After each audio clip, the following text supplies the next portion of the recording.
Hi, I'm Willow, and this is a week in review. I always think I have. Oh, hi, Patty. How are you? Thank you for coming. Um, gosh. Okay, we'll just start here. So today I will be pulling the cards for Saturday, Sunday, and Monday, and then when we will be putting together the entire week of yoga. Oh, and by the way, I'm Willow. This is the altar awaits, and it's whatever altar is your space that you choose. Because believe me, there's enough here that one of them would make sense to you.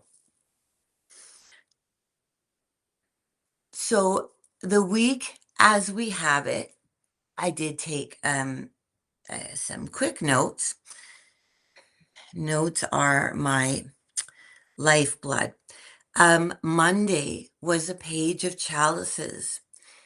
And the third eye, cow face, emotional awareness, intuition, and complexity.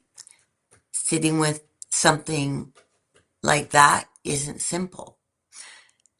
Tuesday, the world, heart, Lord of the dance. Balance, when everything comes together. The moment where it feels like the world is in your hands. Wednesday, temperance, third eye, thunderbolt, balance,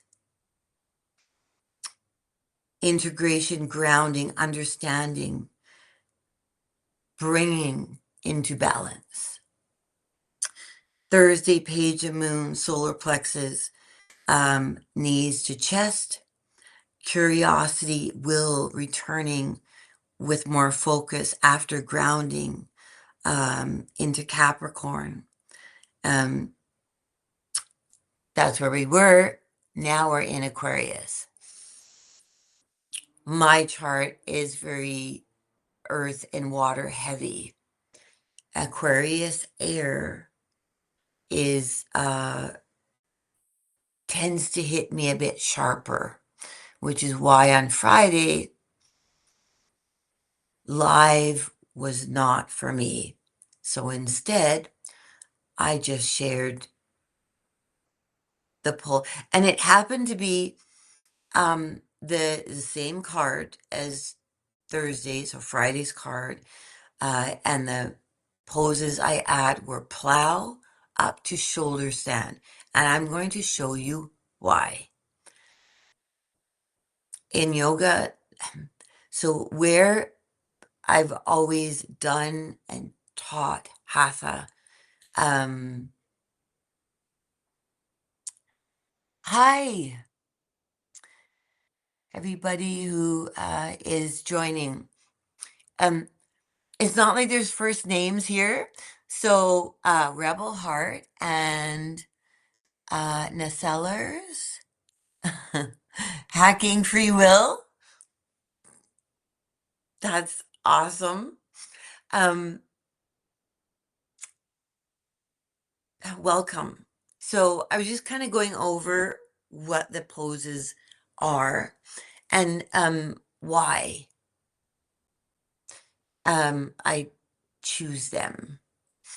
So the cards come organically. Those I don't choose. I've shown you and I will show you how I choose them. So when the page of moons came up 2 days in a row, when literally like I threw it in the middle of the deck, I did my counterclockwise and clockwise thing, and then it popped up again. 78 cards, it can happen sometimes.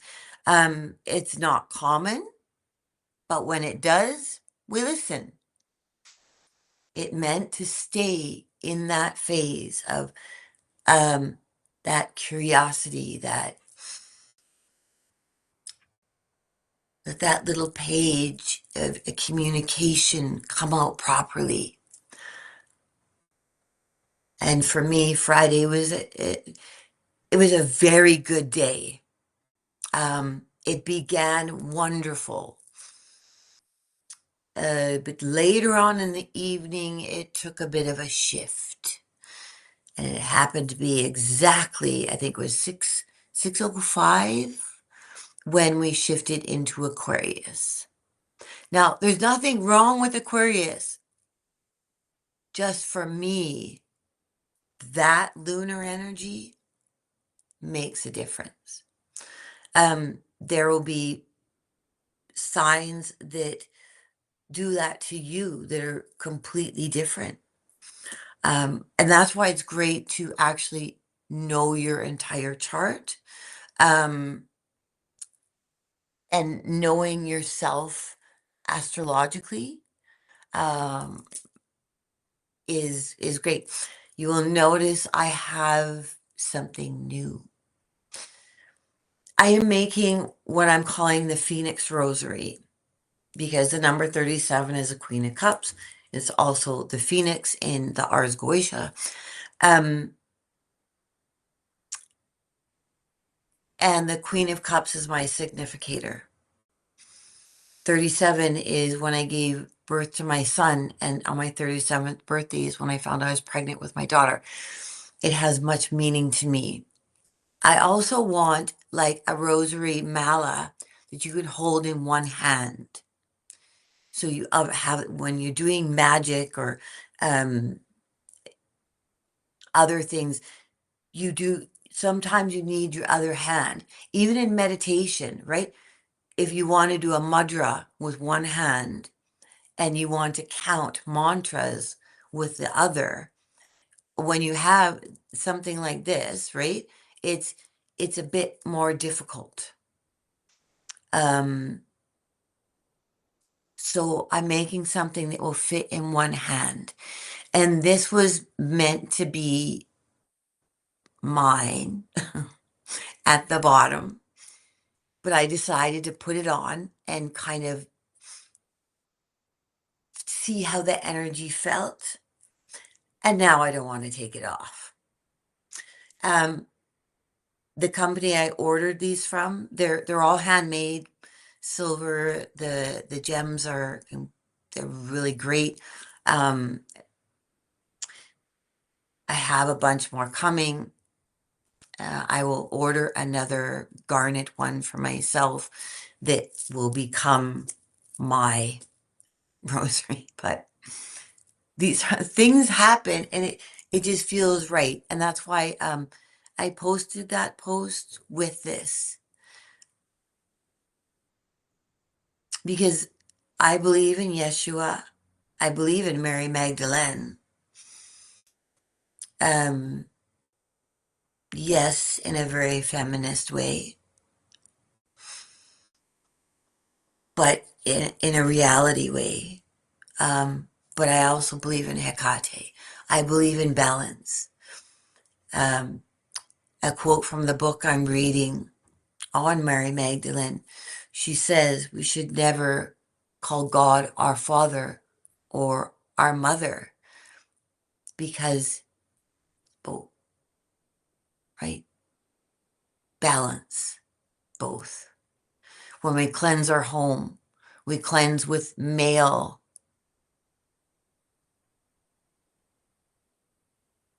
I froze on your screen. Oh, okay. Today is like the 12th or 13th. And where I live in Alberta, we get crazy weather. It was sunny and like plus 14. Now today it is 1 degree and snowing again. So until May long weekend, no outdoor event planning in Calgary or a lot of places in Alberta. Because we live kind of in a valley, we get what's called Chinooks. So our weather can change. We can go through literally, and I have my dagger, when I consecrated it, we went through every single element. It was had to be put in earth for 24 hours. We had hail, rain, thunder, lightning, sun, and then of course the night and the lunar. So within 24 hours, where I live, everything can change. Windstorms. Last night was a big one. I was drawing sigils, and the wind was howling through my room. And the sigils I'm drawing are my book is in the editing phase. We finished the cover. Um, I put some placeholder like complete sigils, but they were placeholders. I always intended on um doing them by hand and then putting them in. But I just needed the four. Um, and it is for when you're working what we call the left-hand path, for protection, or for protection in anything. But that's where it lands in my book. Maybe I might read that section to you today. I don't know. I'll choose. So first of all, we need to find out what yoga pose was yesterday and what is today. And how am I going to put them all together? Because I'm not going to do Monday's pose, Tuesday's pose, all in a row. I'm going to make them make sense as they flow together. It's still hatha, but you still need to flow.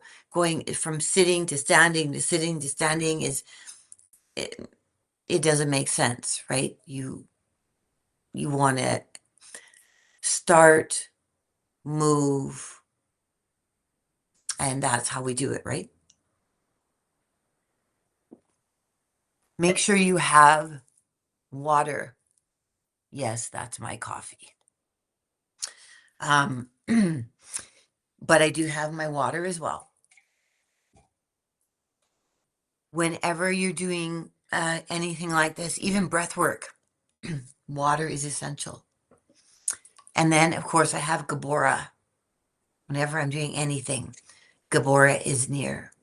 This is the name of the stone. It literally does all of the chakras. My voice is doing this weird thing again. I did get over pneumonia, but my voice is doing this weird thing again. Is what it is. Right now, my computer is sitting on a box. If it suddenly shifts, it's not me. It's my cat. It's a box. She's a cat. If you know cats. So,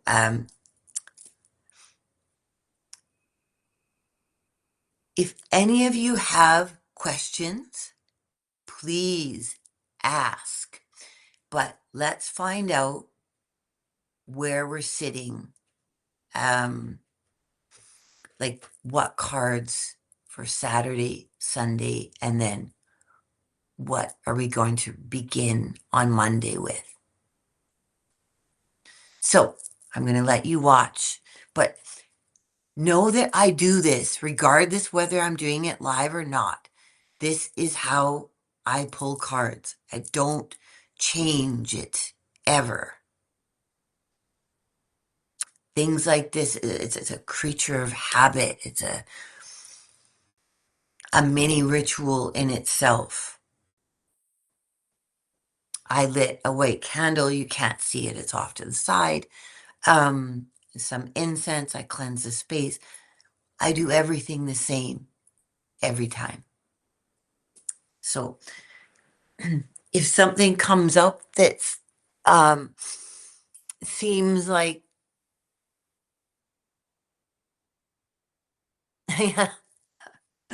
I 3 cats, that's a lot. But they're great. I mean, and I love mine so much. Her name is Minnie Mama. Um, and she's my best friend. I mean, I fall asleep and I wake up and she's curled up on my lap. I wake up, if I wake up in the middle of the night, I find her there. In the morning, that comfort is that they bring. And then my dog, who's 15 and is still thriving. I mean, she sleeps a lot, but yesterday I had clients over and she was up here jumping on the couch, acting like a big puppy. I know I don't have long. I know she doesn't have many, many years left in her. She's already outlived, but so I cherish every day I have. Okay, let's see what we're working with today. And like I said, if any questions come up about the yoga, about the cards, um,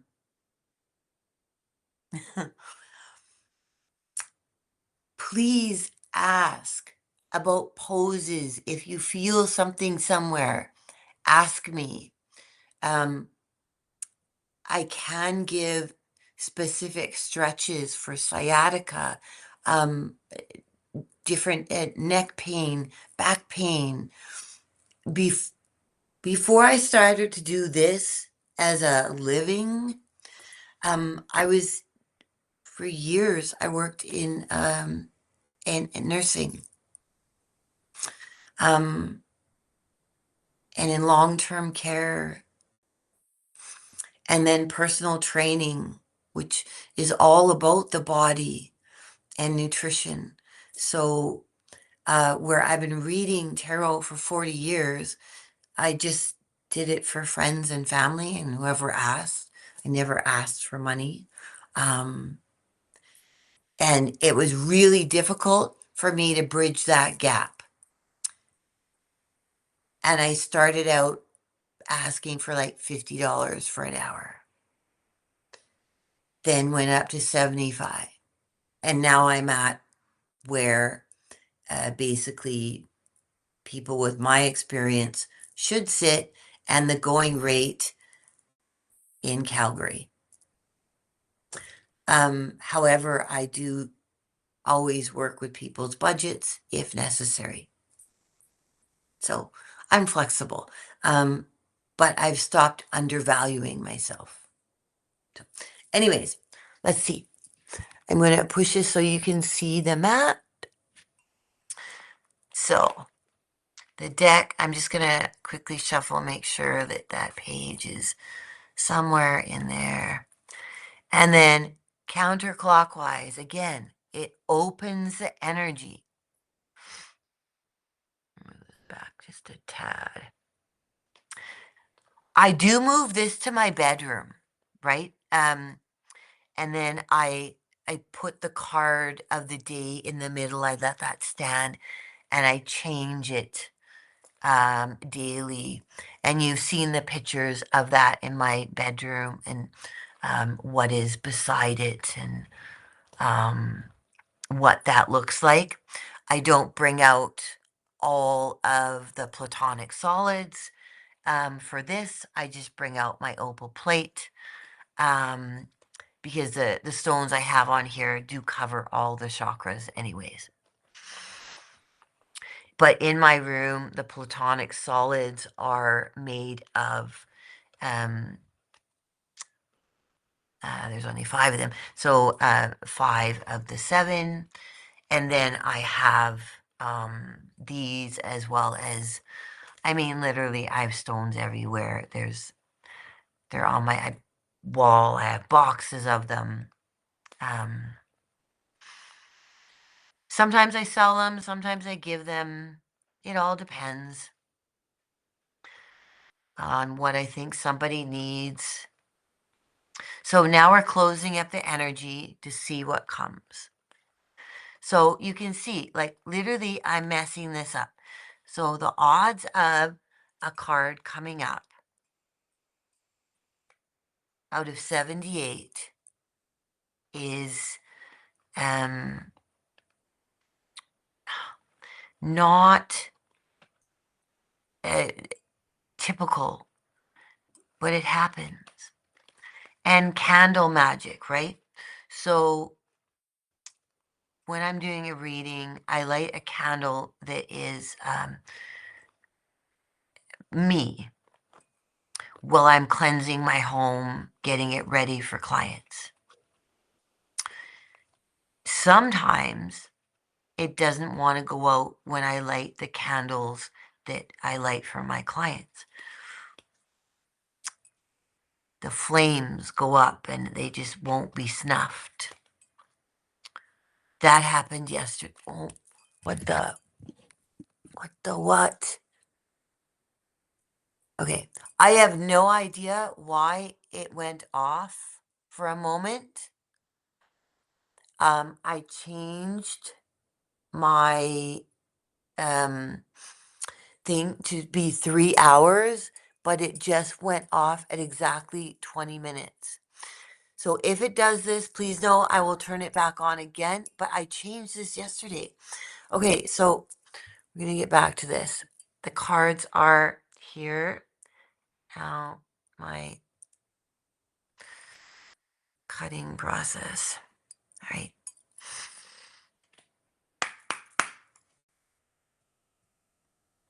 Okay, so the first card,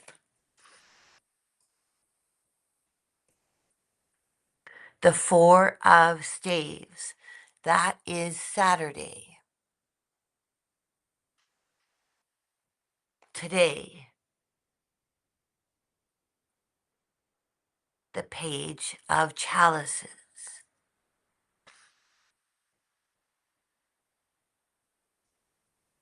And then Monday, Six of Moons.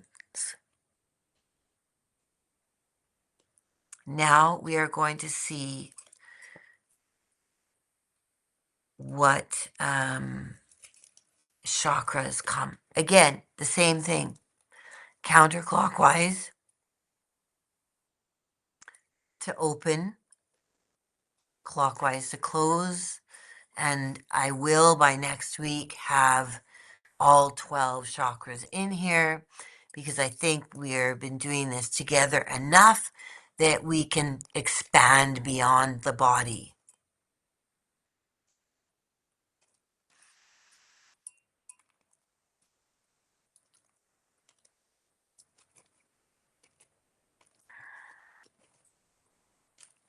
Well, I mean, Hara is still in the body, but so Saturday is the crown chakra. Now, I have to, if it comes up, it goes straight underneath there. There's two, right? One is about the stone that is typically for that chakra. The second one is the, so today is about the heart, and tomorrow is the third eye. Now I will grab their pairs. So the crown is there. The other heart chakra card is there. And the other third eye. So when you see in my posts, like the written portion, I do take pictures of these cards if you want me to read their meanings. But now you see how the Saturday, Sunday, Monday has unfolded. I'll come back on screen. So, you know, I like to honor the person who created the deck by reading their interpretation. And when I do my readings, I generally do that. I read the traditional meaning and then I see what I see. Sometimes in the middle, I will stop, and if I get a big message, sometimes I know a lot at the beginning, but I don't say it. Because if you were to sit down with me in 5 minutes and I start telling you about all of the deep trauma I see in you, I mean, that's not a good way to start. Um, so I let the cards unfold. I let people like kind of sit with the meaning. And then I say what I see. And there's things that people want to keep to themselves that they don't necessarily want other people to know. But I might still see it. So I'm careful. I'm mindful. Um,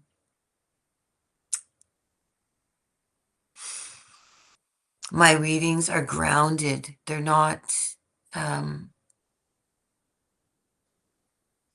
like woo woo out and you're gonna come for a windfall of money in the next couple of days kind of thing, right? You know, when you call those 99 cents line, they tell you kind of, they ask you your birthday and all that kind of information.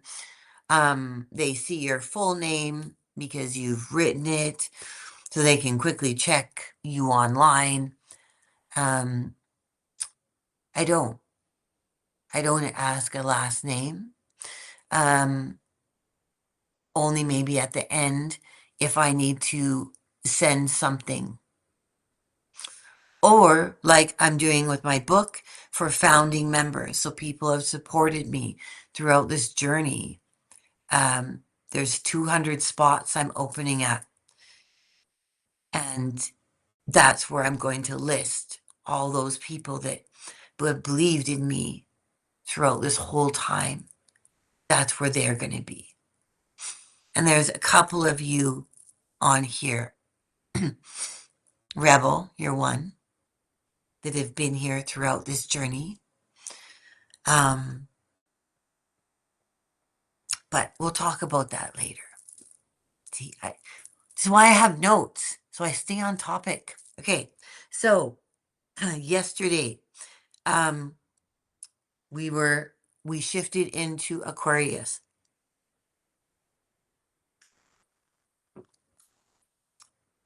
at about 6:05.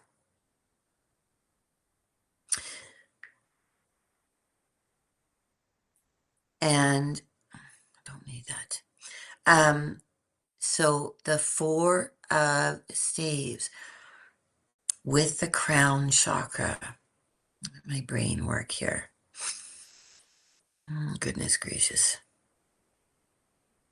All right.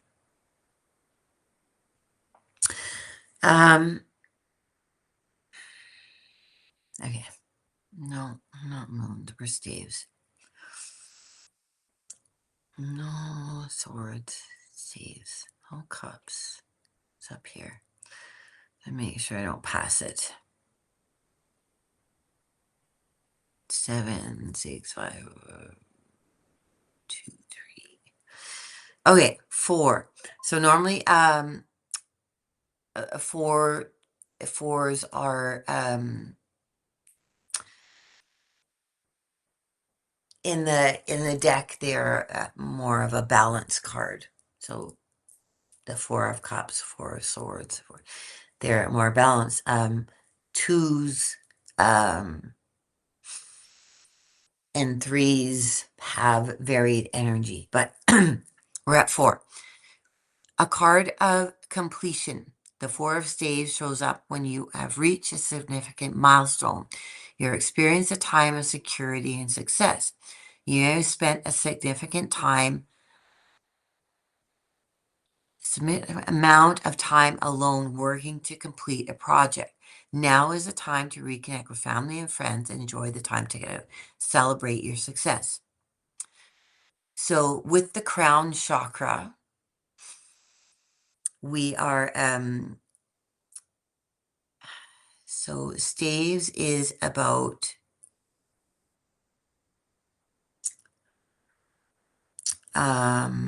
The pseudostage represents ideas, inspiration, ambition, creativity.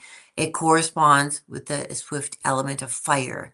The energy or the pseudostage is fast-moving, action-orientated, and passionate. So, yesterday, like I said, it was an amazing, yesterday was Saturday. Friday was amazing.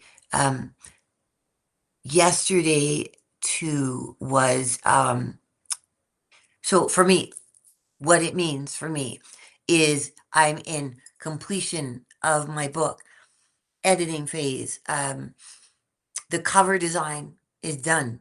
I feel really good about it. My cover is based on a photo taken of me on the front um, years ago. And then the back design is um, based upon my home. So my rose bush that I show a lot because I love my little lavender roses.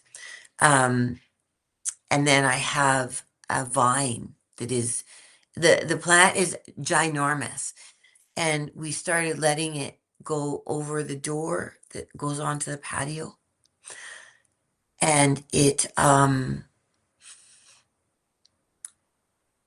basically is holding that threshold. So the back of my book is both the roses and that combined with a couple other elements. So, and even the pictures inside of my book, wherever possible, they're mine. I've taken them.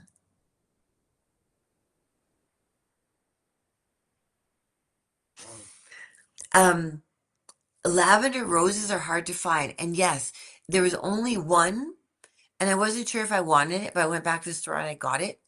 And I'm so glad that I did. Because they have gray tones. They have that. I mean, if you know anything about me, you know I've had 6 near-death experiences.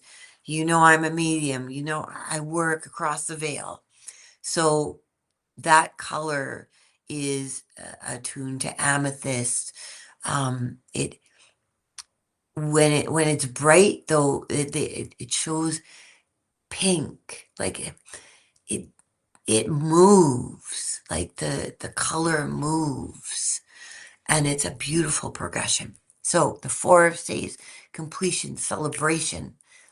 What have you been working on? What have you been working on that is coming together?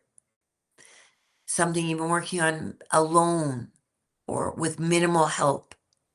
And this doesn't have to be grand. This could be rearranging something in your house, spring cleaning. And maybe you found something, just putting stuff out there. It's not, I tell you what it means to me, but what does it mean to you? So the crown chakra is here. It's what connects us to spirit.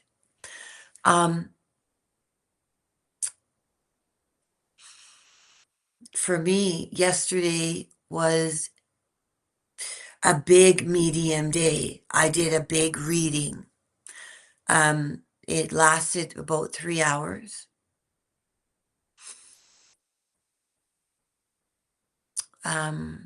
And a lot came through. So afterwards, I was extremely tired, drained, but happy because I gave clarity.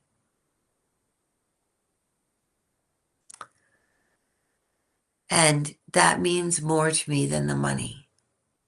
I mean, we need money to survive, but when someone tells me they feel better,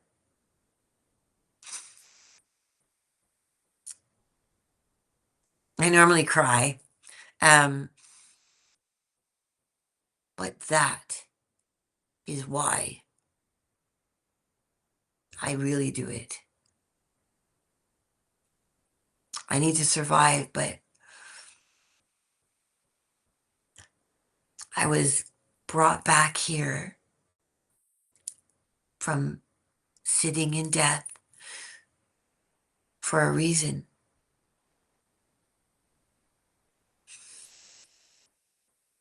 And the reason is this.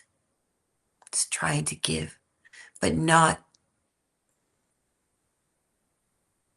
I'm giving with full acceptance of whoever you are. So, how did yesterday come into completion for you? How do you need to celebrate that? And how does that connect you to spirit? Whatever spirit means to you. Amethyst, the color purple, clear quartz also.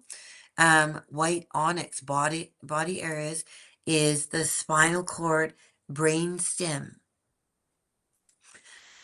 The zodiac sign is Pisces. The major arcana, element of air. So we were sitting in air. So we're in Aries fire, staves fire, and the element of air. So that's a lot of fire and communication. I am just going to lunarly check what is going on. We're still in Aquarius. Yes, yes, yes. Tomorrow,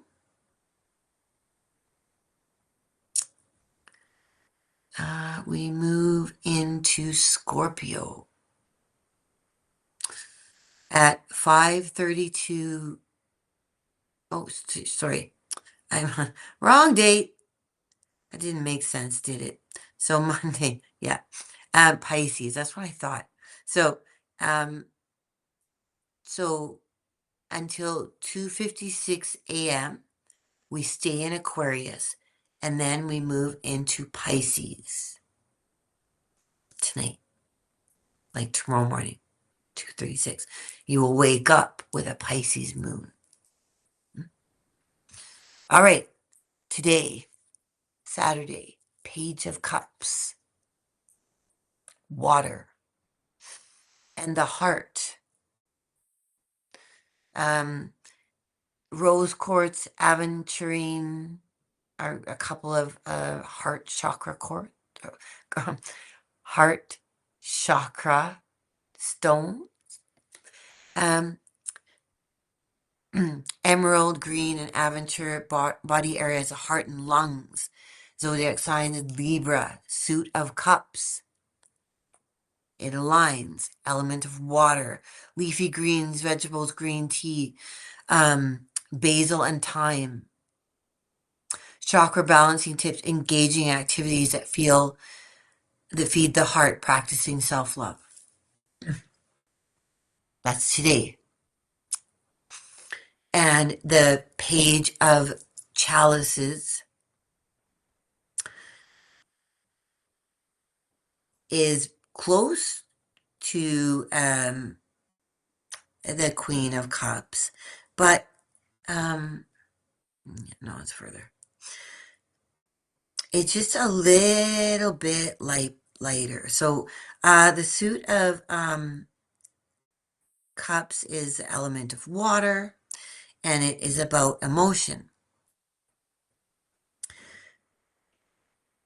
intuition, creativity, tenderness. So where the Queen is a bit like a stronger intuition and elemental balance, the Page is a little lighter. The Page of Chalices represents the flow of creativity and openness to intuitive ideas, comfortable with emotions, and spirituality. This page allows both inspire artistic endeavors. The page of chalice is a reminder to listen to your intuition, to express your emotions, and to embrace and nurture your artistic side. This is also a card of new opportunities, possibly even a new romance. So the page is the beginning of the full depth of cups. Intuition sits here, hara, in our gut. Head thinks, heart feels, heart. Hara,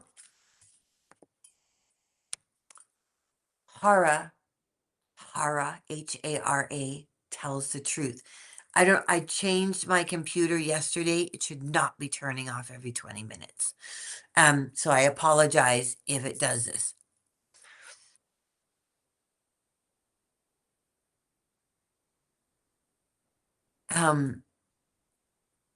Which cards didn't you see? So today's the page of chalices.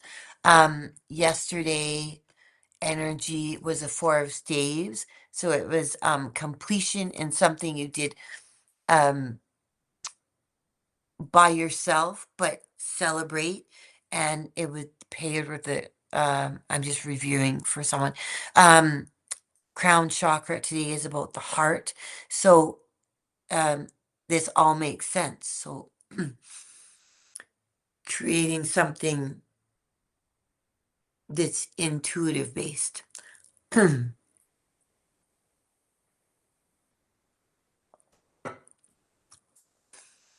I have so many ideas that run through my head at many times. My mind is it's that kind of mind that never stops spinning. Oh, and crown chakra pose that we're going to do for yesterday.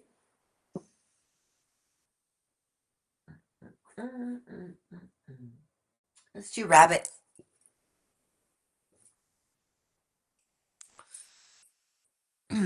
Heart chakra.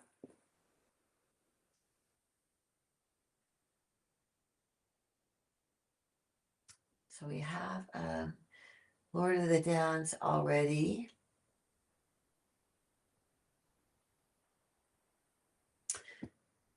We are going to do, it's called Half Lord of the Fishes, because we're going to be on the floor a bit. And that pose is really great at stretching out piriformis. So Lord of Fishes for today, heart chakra. I mean, we should be practicing self-care and self-love every day. If you feel down, like literally make little alerts come on your phone that remind you to say the right things to yourself, because we can't depend on others to say these things to us. So sometimes we need to say, you look beautiful today.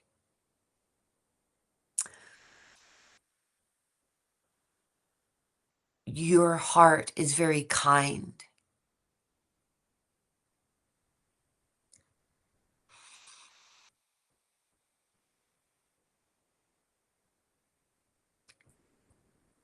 You are generous. You are deserving of love. You're deserving of kindness. I'm saying this to all of you because all of you are. So am I, but so are you. So today, that's what this is about. We all make mistakes in life, but we all deserve forgiveness. So forgiving self is where we start.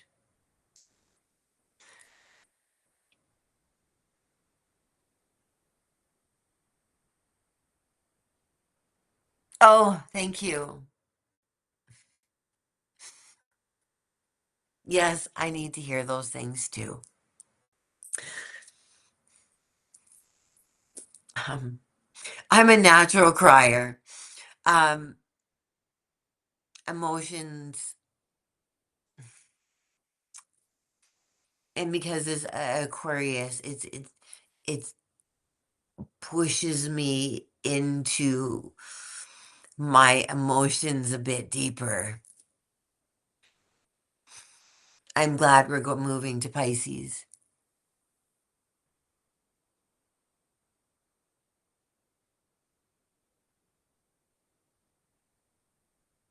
House,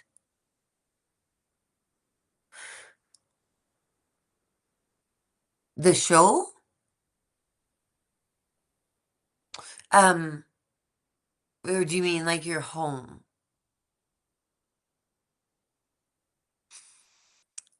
Regardless, um, or is that an app? Rebel. How you said house is a good place for self love. Um, oh, I went with Cambridge. That's who I went with.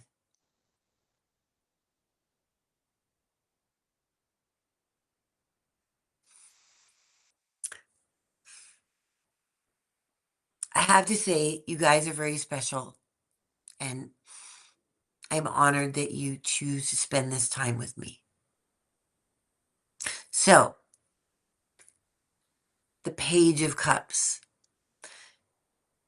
is that lighter. The snow is really coming down. I just looked up. Oh my gosh. It was literally, I was walking around in a t-shirt like this with no sweater. Now it's, ah, I'm done with winter. This has been a long one. It's just dragging on. Um, okay, so Lord of the Fish, half. Now, Six of Moons is tomorrow. So we're moving into Pisces and the third eye. Sodalite is one of the, for the third eye. It brings order, calmness. Um, I also like for the third eye, I like blue lace. Uh, Also amethyst and obsidian. I have a tiny obsidian heart on my little,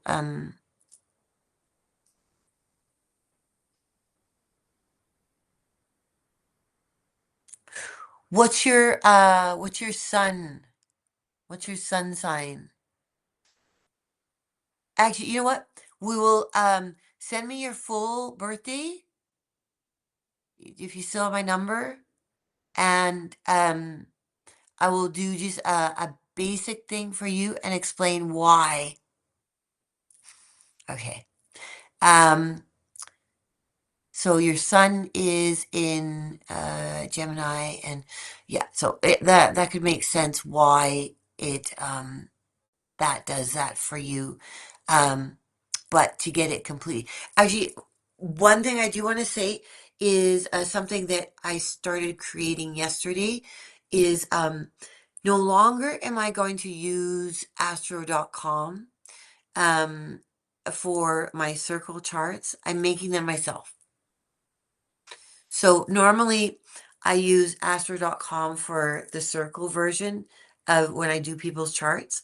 Um, but I've decided, and then I write out everything and all the houses by hand, or I type it in script in the computer if I have to send it, if I want to print it. But I'm really working with my calligraphy pen, and my goal is to completely write it in calligraphy. Getting there. Um, So I'm going to start doing charts completely by hand and intuition. I mean, with the reality of where the planets were sitting at the day that needs to be there. But I want it to be on a nice piece of paper or something you can hold and keep. Maybe even frame. You can go back to the ink I'm going to use is going to stay for years. You can always take a picture, have it on your phone, but I just think it's so much nicer to have it that way. So I always write them out, like the written portion, but now I'm getting a full compass set so that my circles are proper and all the angles are properly done. That's a big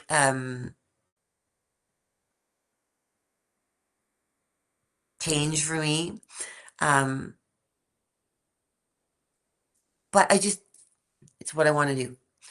Everything I do is normally one of a kind items. They might have the same current, but they're the candles I make. My store is called Willow a Witch on Etsy. Um, I have a lot of vintage jewelry, as well as everything I make is one of a kind. It will never be different. The candle I make has your sun, moon, rising, transit, returns. It's not just a Scorpio candle. It is like it's a Candace candle, a willow candle. I put the entire chart in there. So that's just a little more about me. Okay, so we are on to the third eye. Third eye. Third eye sits is your pineal gland, right? I think we're going to be doing one of the poses, and then I'm going to, when we do that pose, we're going to sit into the third eye. So, Six of Moons. So let's go back to moons. And the moon is right here. I think I might have gone too far. So this is for tomorrow. That's right. Here we are. So, the suit of moons corresponds with the mind, thoughts, intellect, attitude, truth, beliefs, communication, also associated with conflict, struggle, and negative patterns of thinking. It represents the transparent element of air and has the ability to bring clarity in the midst of confusion. So while we're moving into a Pisces water moon, air will bring clarity. So where Pisces might do that, this element of air being represented will help your mind stay clear. Now let's get to see what the 6 says.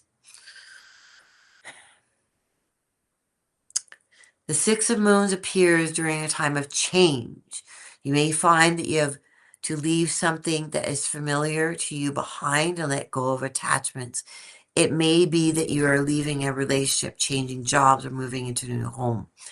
Because this is a Moon's card, change is necessary based on logic. Do not let your emotions stop you from moving forward into the unknown. So this is where, though I always say we move with instinct, but there are times when, like I said, the mind thinks, heart feels, gut tells the truth. But when we're working with something like this where we're making a change. Sorry, I'm turning that off.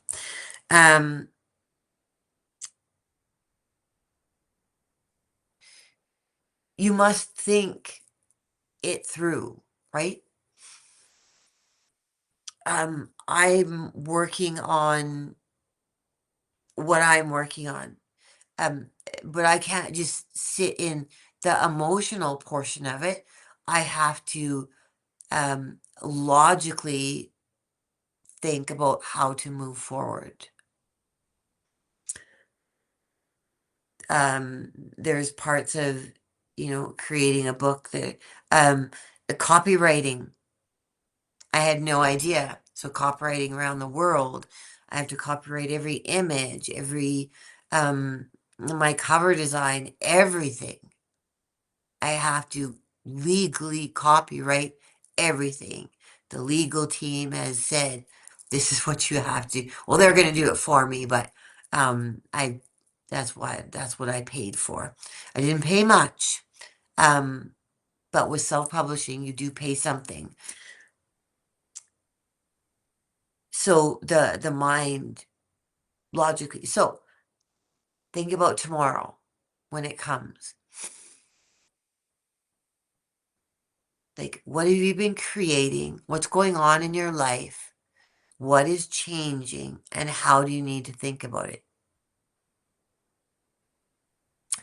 So, as we're starting a new week tomorrow, we will not be doing this pose. This week will be done. This pose will be done next Sunday. So, for the third eye,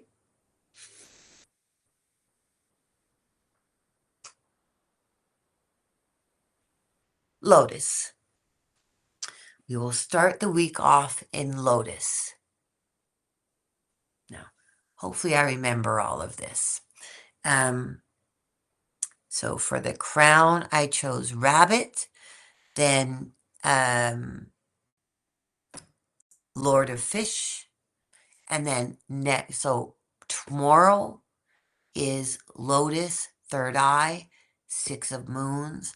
Think about what you're creating. All right. So now let's get to the fun part. Let's get to the yoga.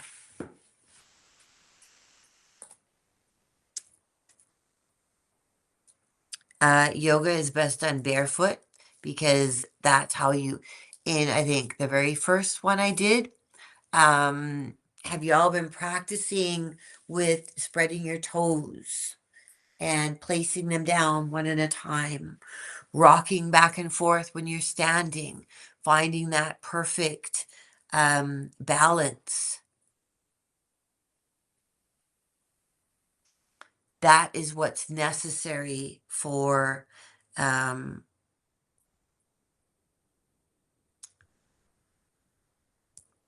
we're doing yoga. The balance is absolutely essential. Now, I just want to decide whether I want to start standing or as we're sitting.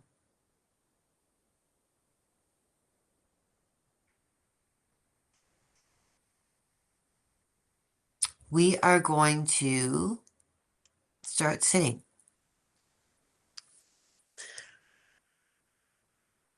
However, oh, and yes, the paper, the consistency of the paper will be tactile. It I normally try to buy a recycled paper as much as possible. Um, I reuse everything. If you buy something from my shop, you might get it in a bag from something else because I believe in reusing versus buying new things. Reuse what I have. If I run out, then I get new ones. So I repurpose every bubble wrap that when I get something from Amazon or whatever, I save and then I reuse to send out to you. So I'm very mindful about those kinds of things. So when you're sitting for long periods of time,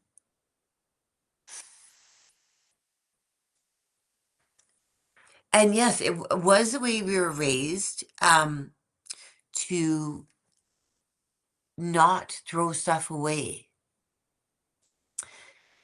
Then we came to kind of a part in um, society where like plastics and things really became disposable. But now we're coming. I changed this on my computer. I changed it to stay open for 3 hours. I don't know why it didn't take. I promise I will go back and redo it again. I did this last night to make sure today this was not going to happen. So when these little breaks happen, I'm not gone. It's my computer open. It's plugged in. It should not turn off. Don't let it annoy myself. It's only a second. We can come back from it. If you do not have things like straps, blocks, um, wheels, bands, um, Temu is a great place to get these things for really inexpensive. Amazon as well. Um, you can use a towel, a scarf, right? A towel you use in place of like a foam roller. I have ordered a special pillow. Because when you're doing things where you go back, like I've said, so, hello. Thank you for joining. We are just getting into the yoga portion. We have covered, yesterday was the Four of Staves. And that was about completing a project and that you had been working on maybe alone, and celebrating it. Today is a page of chalices or cups. It is that beginning emotional intuition balance, maybe romance. Um, and that's with the heart chakra. Sorry, yesterday it was a crown, and then tomorrow is the third eye. So, in place of straps for stretching, you can use a scarf or a towel. A long scarf, of course, is better. Um, if you don't have things like this, but I do a lot of yoga, have throughout my life, so I get the things that are a bit more convenient to use. But you can always improvise. Um, Sitting, when you're sitting like this, cross-legged, sometimes we need to sit on a block. Sitting on a block raises us up. It raises up the hips. So then the legs fall naturally down a bit. So you won't feel that pinch of sitting too long. That in marathon meditations, that we will get. It's never a good idea to do things like that. It's hard. You will see me constantly stretch out one leg, bring it back, stretch out the other. And as we are going to get started, I want you to do this with me. But before we totally begin, let's add the breath in. Pneuma, air. Without it, nothing in this planet would live.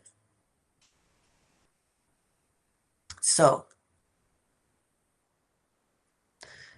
I just want you to take 3 deep breaths. These are cleansing breaths. We are switching from thinking about everything to now bringing it into the body. The tarot card tells a story. The chakra tells you where to feel it. And then the yoga anchors it in the body. That is alchemy. That's my process. It's why I do it like this. So you imagine breathing in light. That light goes to all of the chakras, the central channels. You can see behind me, my little figure there with the major 7, but of course the 8th Hara sits there. Remember her.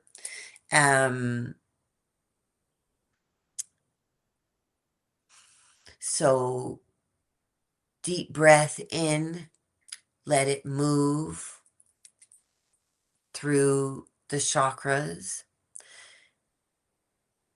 So it comes in, down, and up.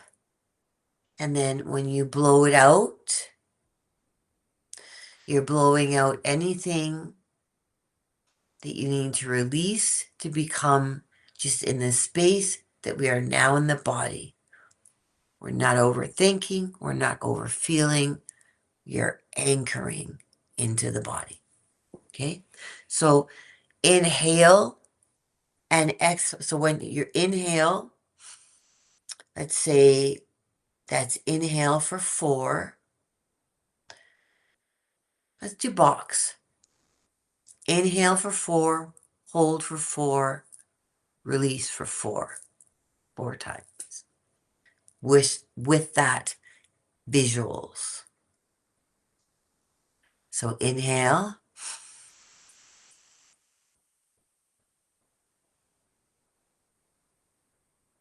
As you're holding, you're imagining it moving through the body and cleansing.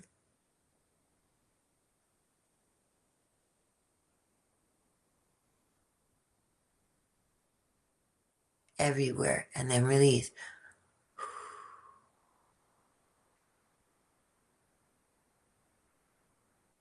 This time, I'm not going to say it. I'm just going to do it. Okay? So it's light coming in and kind of like a gray smoke going out. It's taking out whatever needs to leave the body so that we can move freely. So breathe in.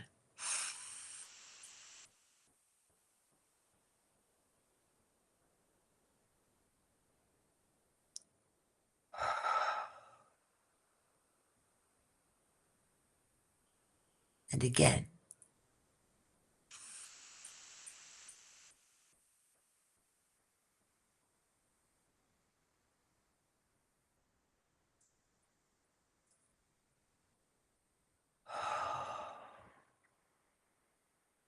Once more.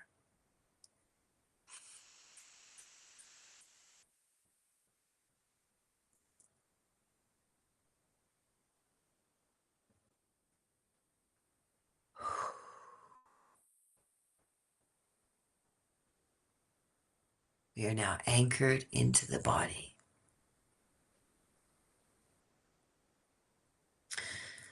Right, my daughter.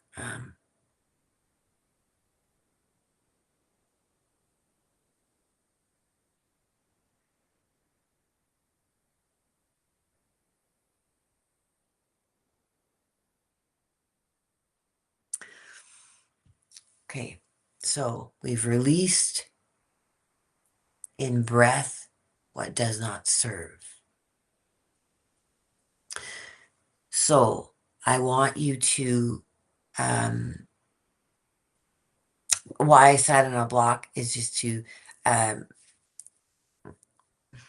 I'm 55. My hips, my legs, my back, my neck, everything hurts a lot of the time. So you'll see me change positions. And so sitting up on the block allows me that.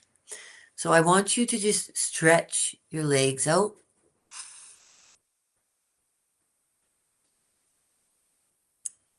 Now I'm going to come off the block because I don't need to be on it.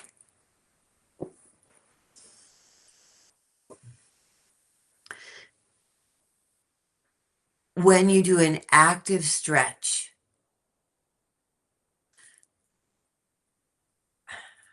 so you breathe in, and then as you're stretching is when you exhale.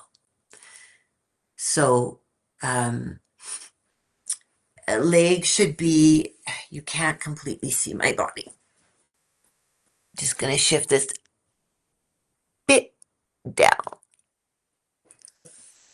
Okay, so my legs are just slightly out.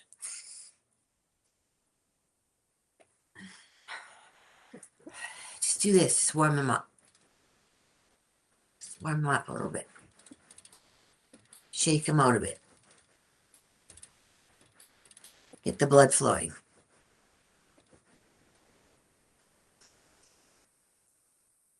Raise your arms. Now take a big breath. Raise the arms. Bring them down.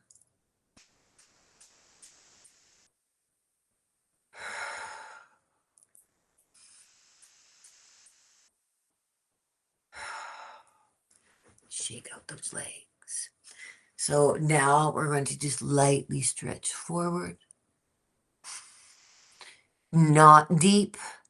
We're not warmed up. So this is just a light stretch. Again, sharp pain, stop. Stretch, normal stretch pain, breathe into it. And then this is where you go a bit deeper. You take a big breath, and you go a bit deeper.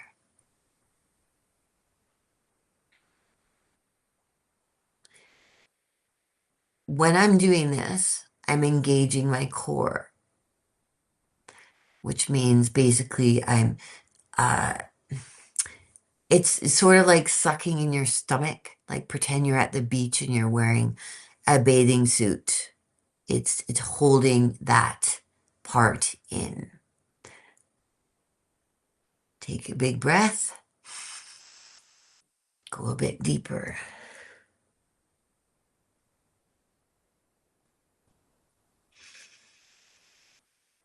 And when you're in the pose, holding it, this is a warm-up.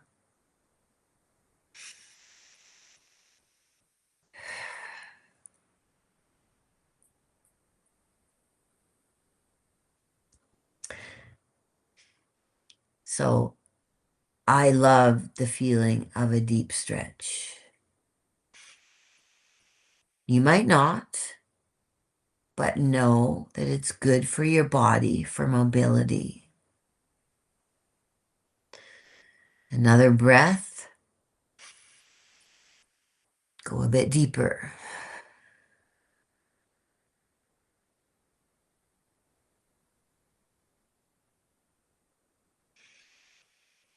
And hold.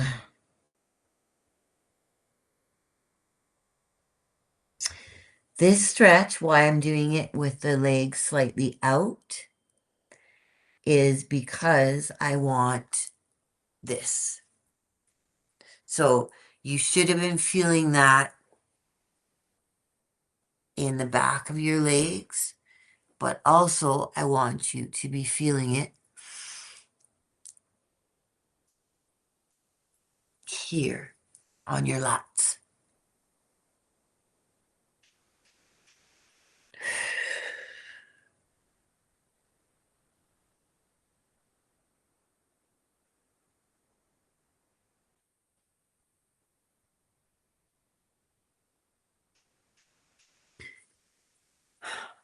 Most people have one side of their body is stronger than the other. Um, I have scoliosis, and as a child, so my hips sit slightly 1 inch different. So my left side is a little shorter. Um, and our bodies are not always perfectly symmetrical. So if you have that issue, like, no, that's normal. It's completely normal.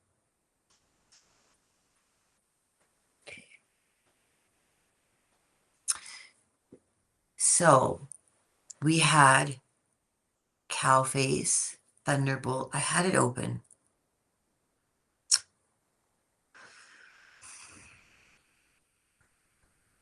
So third eye, cow face, Lord of the Dance, thunderbolt.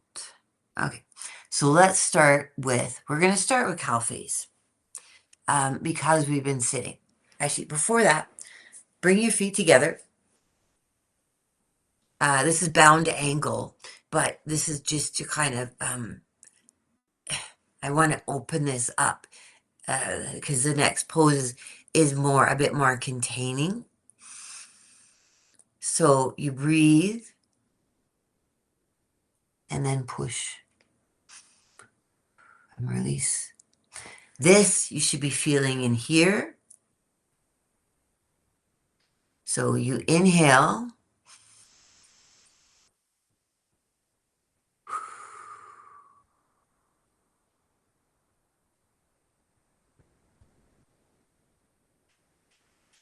And while you're down in the pose, you breathe and push further.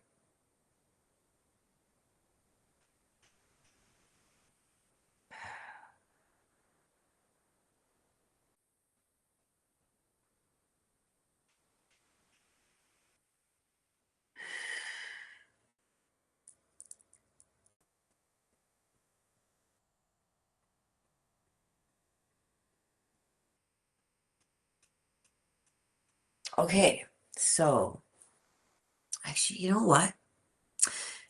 Today's pose is Lord of the Fishes. And it's a better way to start before we go to cow. And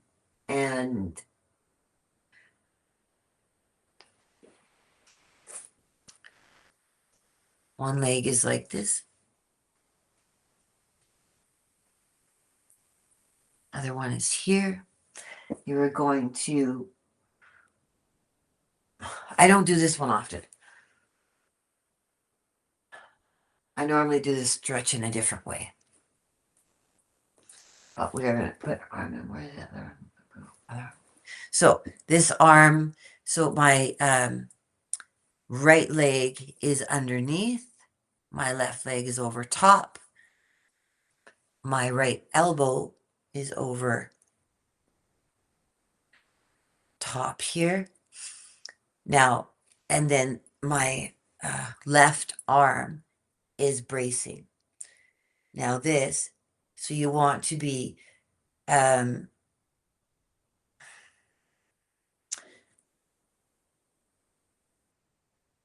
is to open up. So posture is important.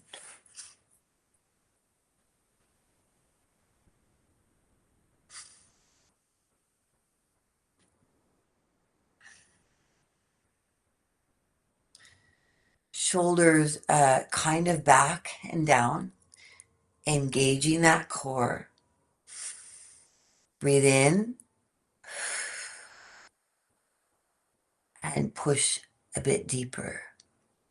You can also hug like this. This gets a little bit deeper at the piriformis.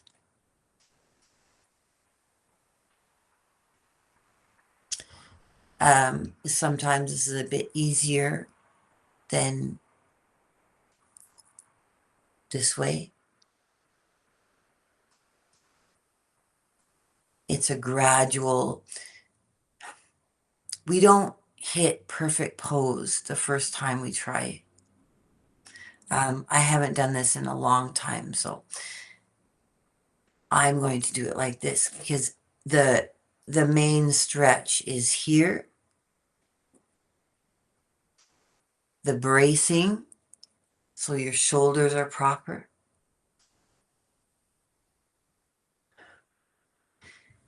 And this is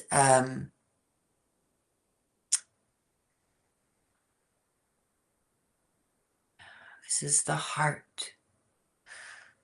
So I want you to be thinking about when you're breathing. So you're breathing in, and when your shoulders come back to open up in this pose, it's the focus is here. So your arm can be like this, it can be like this, or you can wrap like this.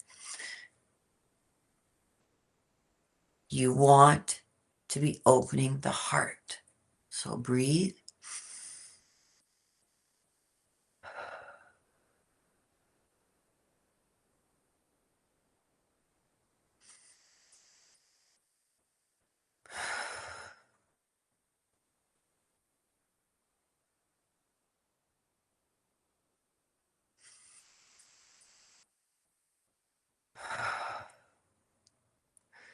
Make sure you're raising, pushing those shoulder blades together, raising that heart. And you're thinking of that green color swirling around your heart. That emerald green, deep love. Grounded in the body, the earth. So this,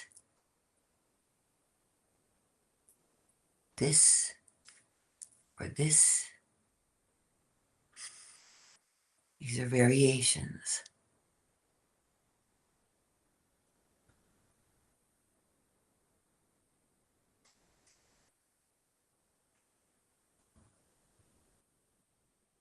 If you have sciatica, stretches like these, get through here.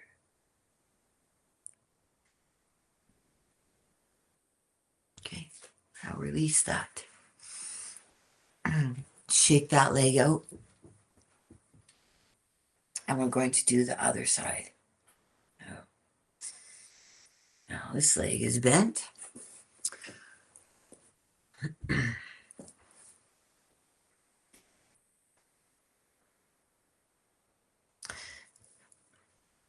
Your foot is behind you. So always this, like sucking in and I'm holding it.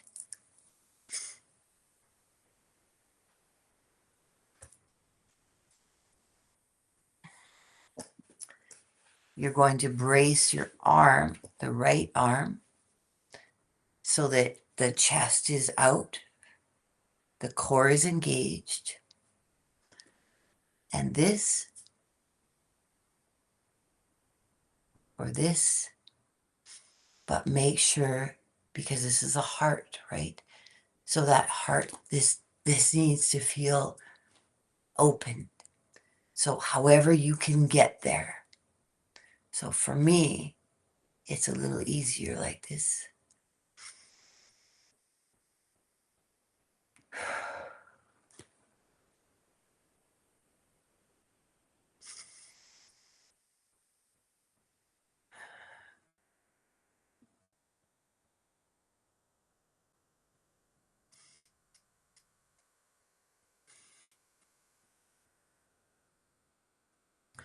Perfection is when you're able to come here, open,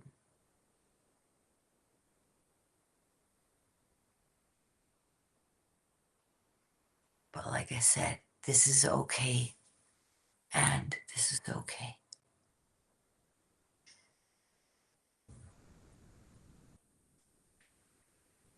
So, one more time.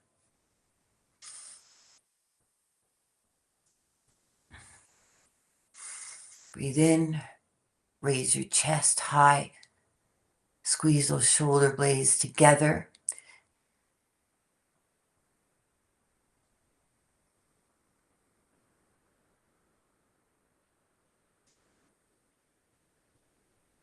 And feel that stretch.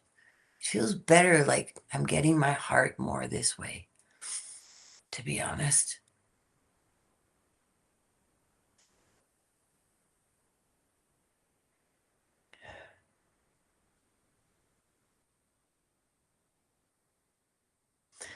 Now, why I just chose that pose instead of going straight into cow. Sorry, cow face, not cat cow.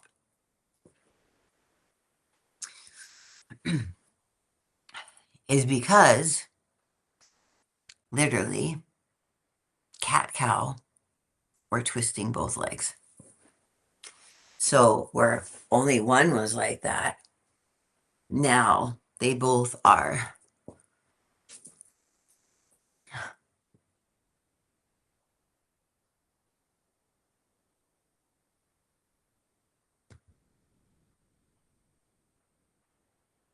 Thank you. I mean, um, I'm carrying a few extra pounds, um, but yes, I'm strong and flexible, especially for my age. Mm. I've tried to keep. I started working out, weight training when I was 25.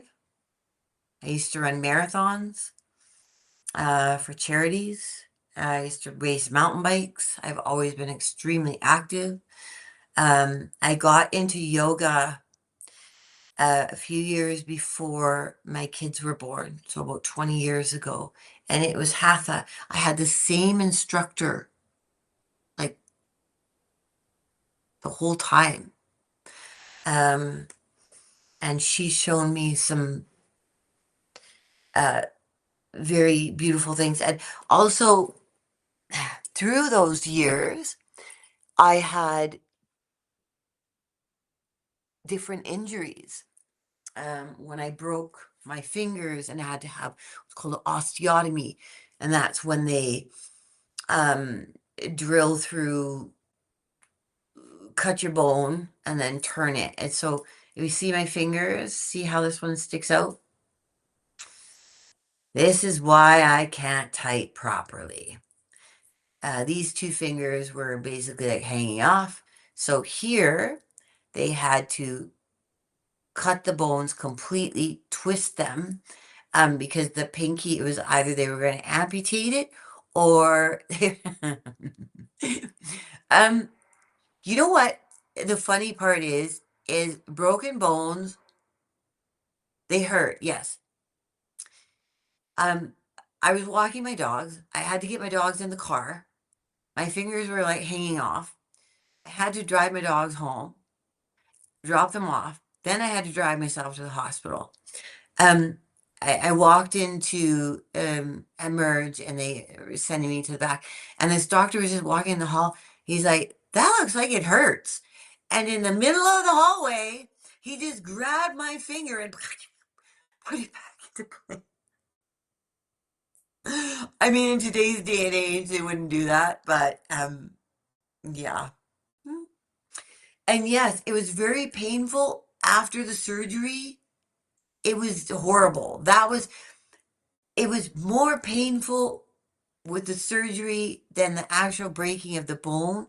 But when you break a bone, it's like it echoes inside your body. It's a really weird sound.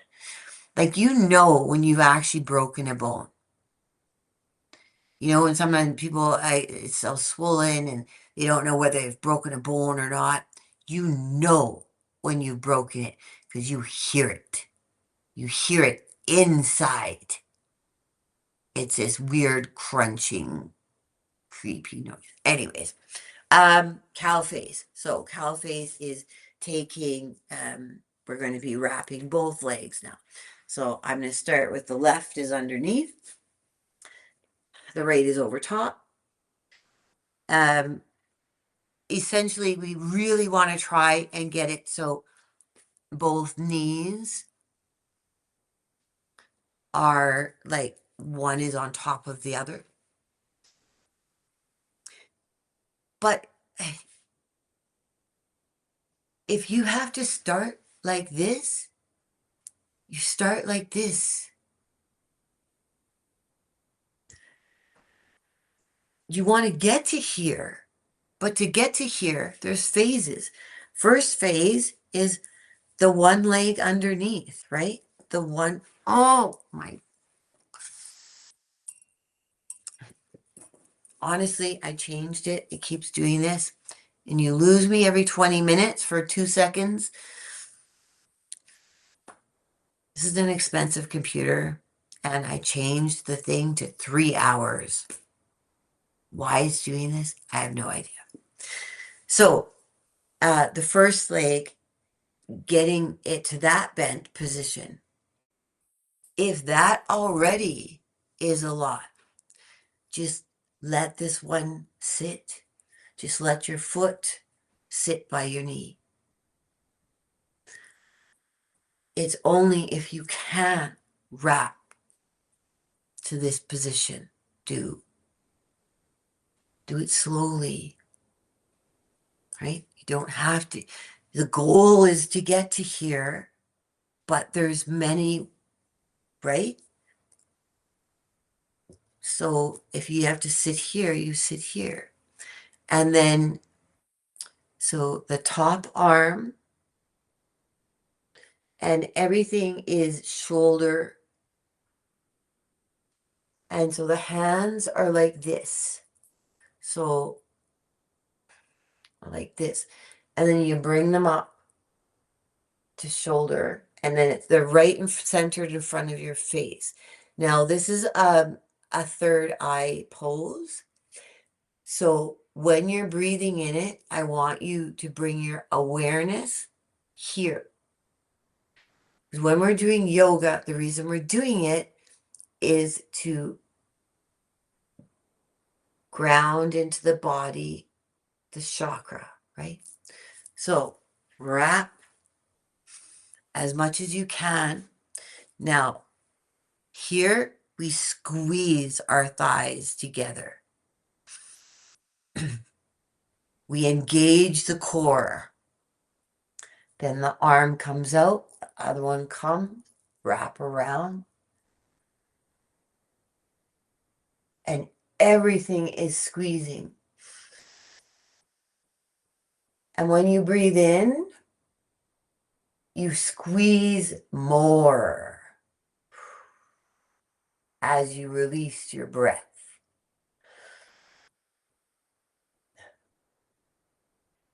So breathe in. And as you breathe out, squeeze those legs together. Squeeze that core.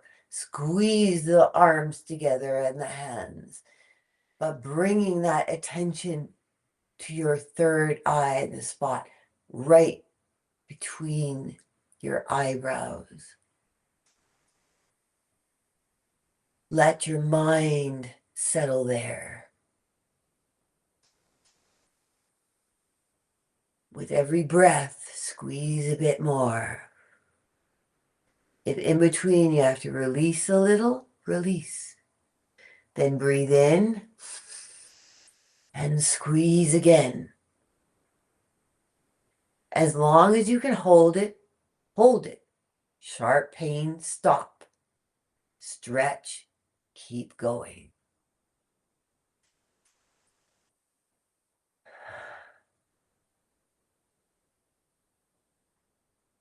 And let that third eye just focus.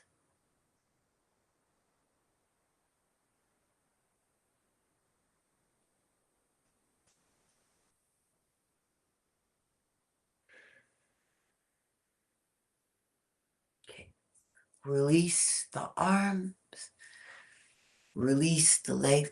Now you'll see I literally take my hands to help move my body. Because sometimes if you just pull and you go too fast, so when you use your hands to move your body and you do it slower, it's better. Now before we move on to the other side, because balance, temperance, she showed up last week. Everything in balance.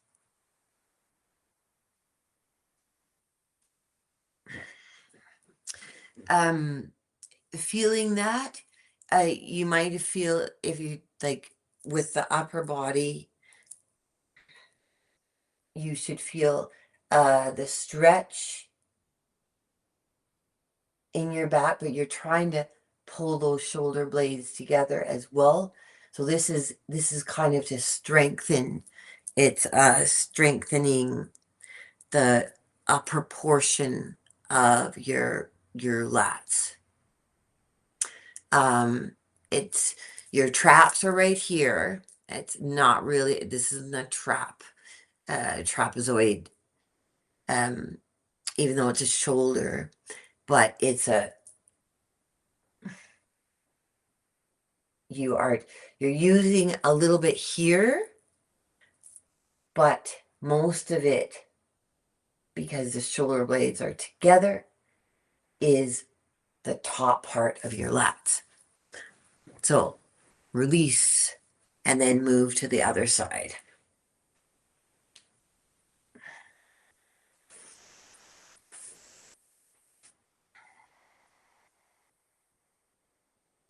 Did I do that part already? Or did I do this one already? My right leg underneath, 95. Okay, left leg underneath. Nope, I had it already. Okay, so right leg underneath, left leg on top.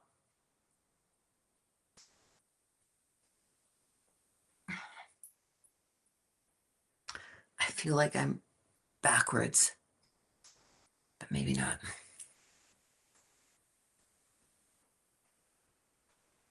So I didn't go right into the right other side. So now my brain is going, which side did I do first?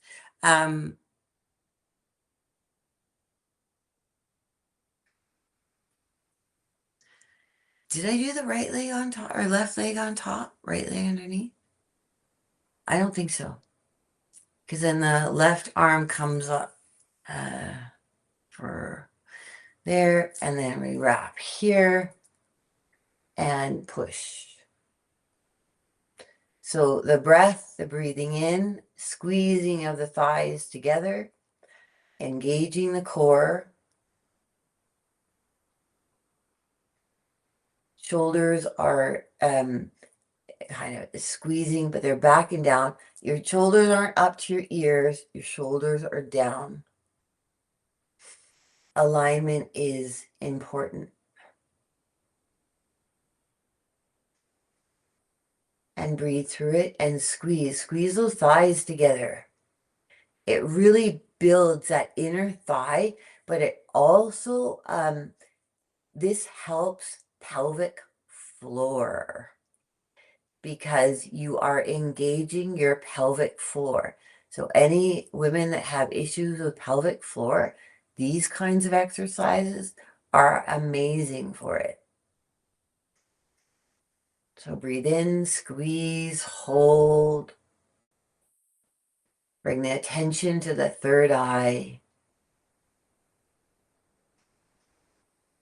We're just staying in the body. We're not going anywhere else. We're feeling what the body feels. Where do you feel the stretch? Are your inner thighs weak? Is it hard to squeeze them together? That's something you need to work on. Do you feel this pulling in your lower back?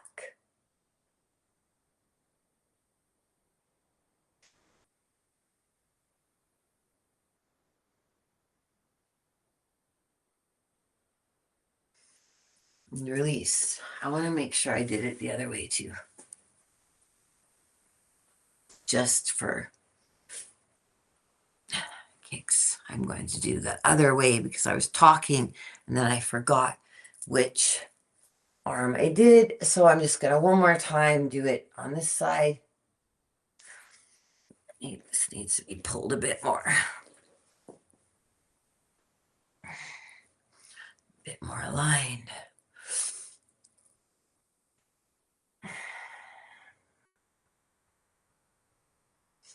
Yeah, I think I did this side already.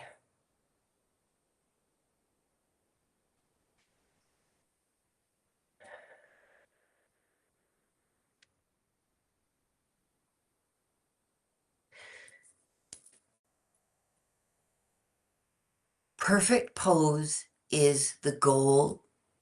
But like I said, wherever you can get to is where you get to.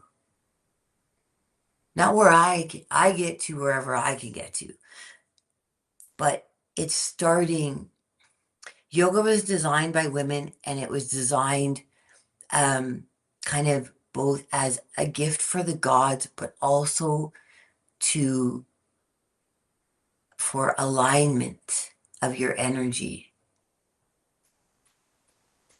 So release all that for a moment. That is a very complicated pose. I chose it on that day because of its complication.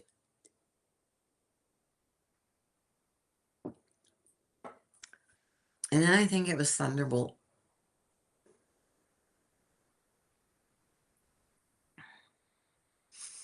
Because we're going to do Lord of the Dance when we stand up. Yeah, so we're still in the third eye, and we're going to do Thunderbolt. This is way easier. So all you do is sit on your feet. So come up. Your knees are together. Sit back on your feet.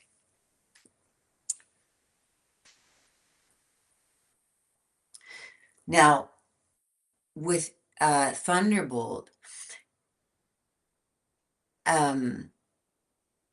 this is also third eye. So we're going to be concentrating on bringing the energy here. You're still engaging this. The shoulders are still back and down. The legs are squeezed. So my thighs are activated. Shoulders, everything is squeezing. Now, this is yoga, right? But if we just want to meditate, we release to see how my body went down is because I'm not engaging. That's a difference between I am tightening all these muscles. So literally I lift up. I'm engaging my glutes, everything, my thighs all the way to my glutes. And then when I release, I go down. This is a good pose if you just sit proper posture like this. If you just want for a relaxation, not for yoga, but just for a third eye meditation pose, this is a really great one. You can do mudras with this. Each finger represents something different. I will post what all of them are and how you can put them together, because there's certain poses like lotus and like this where you can sit with a mudra, or you just sit with your hands resting on your leg. but proper posture. And then you bring your focus to your third eye. And the goal is, when you're meditating, is not to a complex thinking. It's just that spot. That's it. What am I going to make for dinner? What time do I have to get to my doctor tomorrow? If all those things start coming in, it's like, we call it monkey mind. We bring the monkey back. Tell him to be quiet and sit still. Every time he goes, we bring him back. Tell him to be quiet. But we are activating today. So we are going to squeeze his thighs, squeeze the glutes, shoulders back and down, and then put the hands on. This is Thunderbolt. And as you breathe in, core is engaged. Breathe out, and you breathe out, squeeze even more. Like, squeeze those thighs. Shoulders, you can squeeze them together. Engage that core. Every time you release your breath, you squeeze a bit tighter.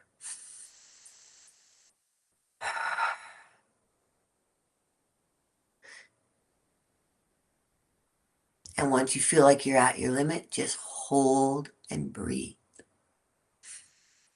And focus here. The monkey is here. He has one place to be. That's it, just here. Close your eyes or a soft gaze, whatever you prefer. But squeeze those glutes, squeeze those thighs.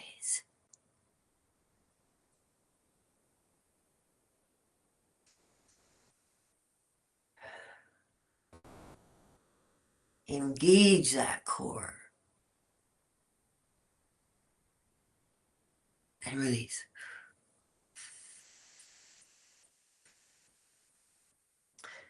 So this is a good meditative pose.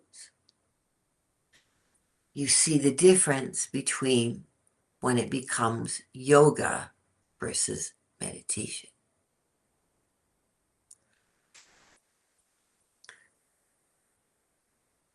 When you're, so there's two types of ways to train your muscles. One is by actively lifting weights. The other is by when you're holding the muscles. There's two, both are training the muscle in a different way. We have two different muscle fibers, and they work in different ways. So training them in both ways keeps your body in balance. I don't need to go all technical about what this. Just one is a squeeze and a hold, or holding a stance. The other one is when you're actively lifting.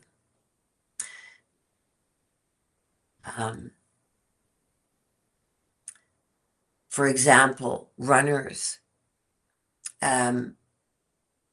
who sprint, they train their muscle fibers in one way. Runners who do marathons train their muscles in the other way.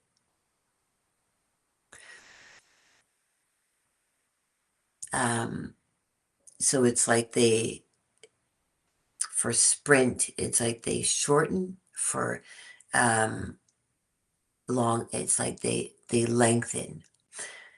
But we're not Olympic. Well, maybe some of you are Olympic athletes. I don't know. So we want to train both ways because we want balance. We want to be able to, especially as we age, we want to catch ourselves before we fall. That's a fast muscle fiber, right? It reacts quickly.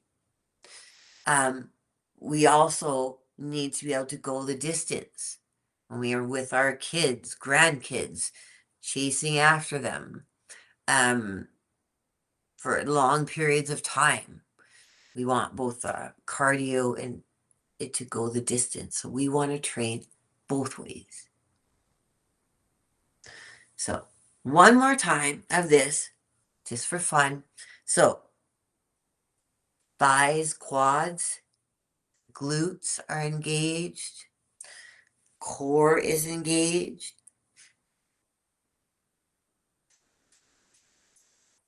Breathe in. Roll the shoulders back.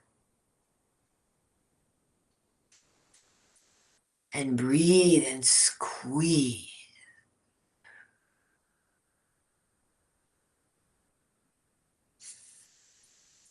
Monkey here.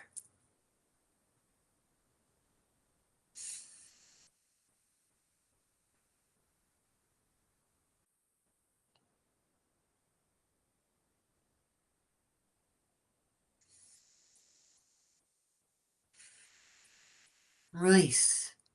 Now, when you're sitting on your feet, then we have to release the legs again.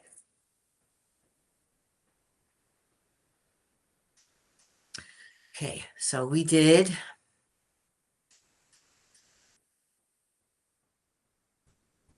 fish,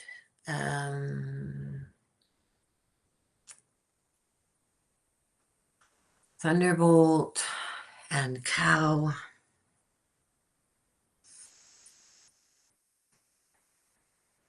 We still need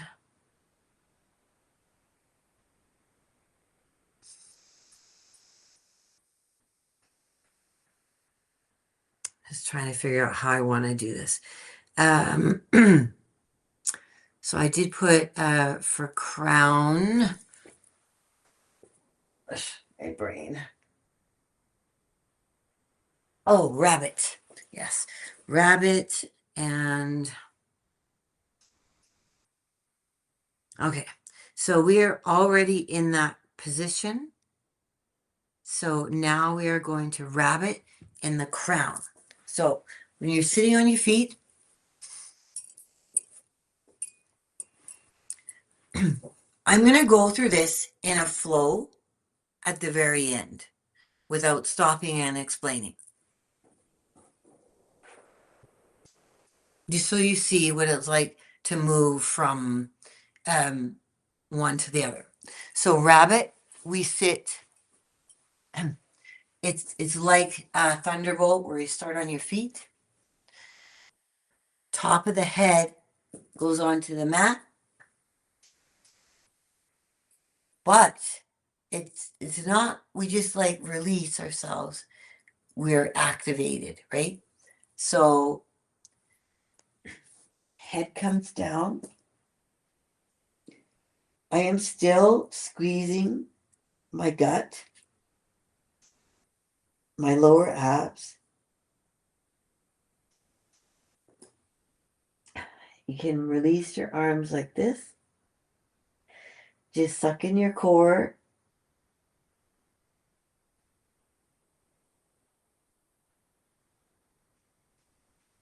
And bring the awareness to the top of the head. The monkey is at the top of the head. On the mat. Just bring your awareness there.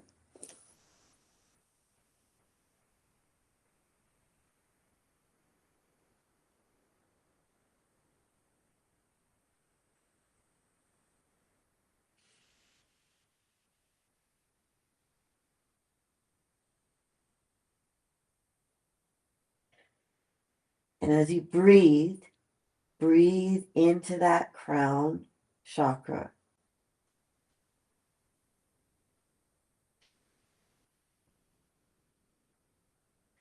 You're thinking the color for that is purple. So if you want to add the color, you can.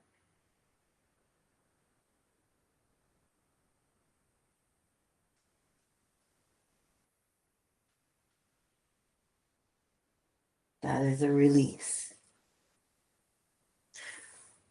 That's a lot less difficult. Now, when you come up from being down like that, be mindful of dizziness, right? Whenever you have your head down and then you come up, be mindful of it.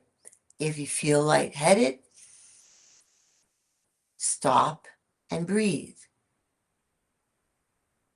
Don't do anything until it comes back.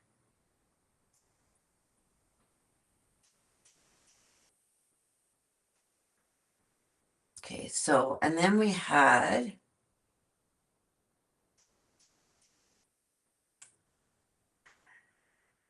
knees to the chest is the solar plexus.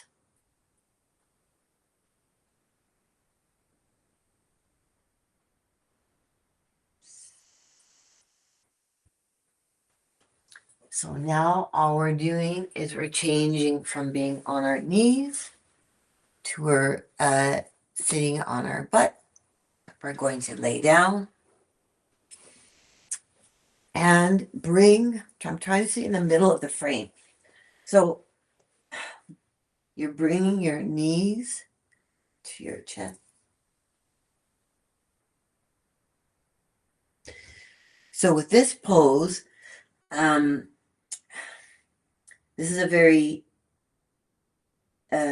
like contained pose, and it's the solar plexus. It's about will. It's about using your will to just bring it together. That makes sense.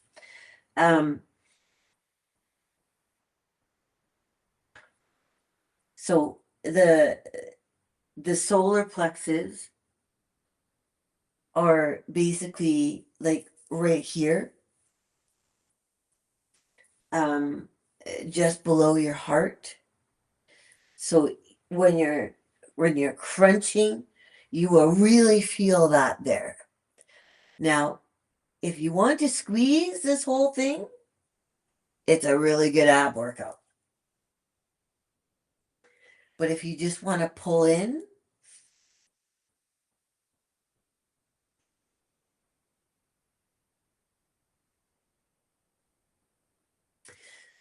I am actively pulling. I am using my arms. I'm engaging my legs. I am tightening my all of my abdominal muscles. I am activating everything. If you can, do it. If it's too hard, do what you can. If you can get to here, that's great. Try to activate this a little bit. This is the focus right here. So now the monkey is in the body and he's swinging in the solar plexus, but he has to stay still. So you breathe in, pull together. As you release your breath, you can slightly release, then pull tighter, slightly release, pull tighter again. Eventually, you want to get all the way. But I still have a belly, it gets in the way.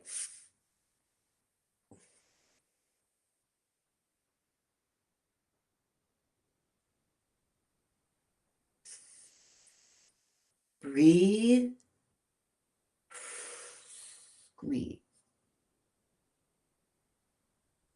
I'm also using my arms to hold myself together, hold my knees, so my biceps are working.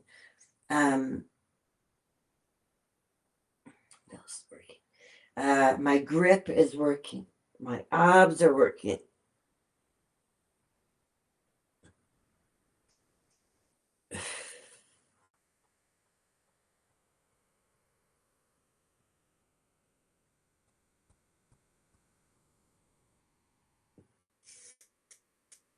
Release.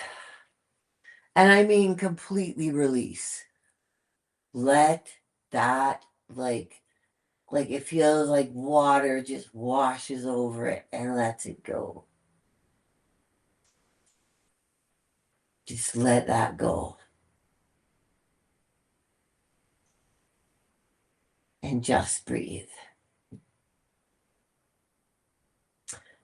Now, we're in here anyways, so let us do just a quick lower back stretch. So one leg is straight, the other one, the knee comes up, and all you're doing is you're just stretching it. Optimally, you want to hold stretches for 30 to 60 seconds. Hold it for as long as you can. This is really good for the lower back. People get a lot of lower back injuries. The worst thing you can do for lower back is to not move. You need to always be moving. Even if it's just a little bit, you will recover much faster. So you should feel the stretch here. This is a side where my ileostomy is on, so I have to kind of work around it. It's a bit more difficult for me on this side. But that lower back stretch,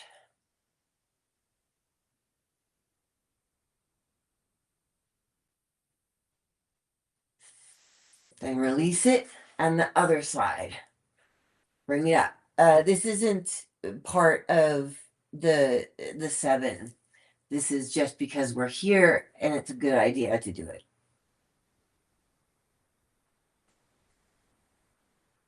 So pull. This is an arm workout when you're holding your leg like this. Just breathe, but you're focusing on the stretch of the lower back.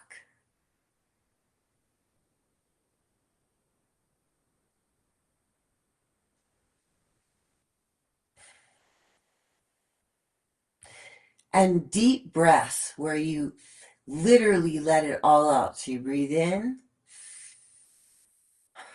release, and pull it tighter. So you feel that lower back stretch.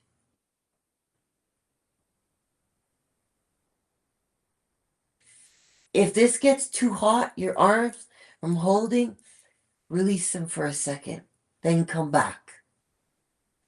You do what you can. Don't push past your limits.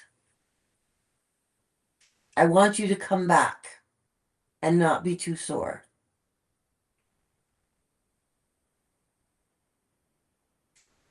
Now, there's a reason why I'm doing this, and you'll see in a moment. Friday, it was the throat chakra, and I chose 2 poses because they're my favorite and because they work amazing together. So pull that low back, release it, and bring your both knees, and then just do little circles. And you're just rocking around your like your back, your pelvis bone. Imagine that's where you're going, both sides.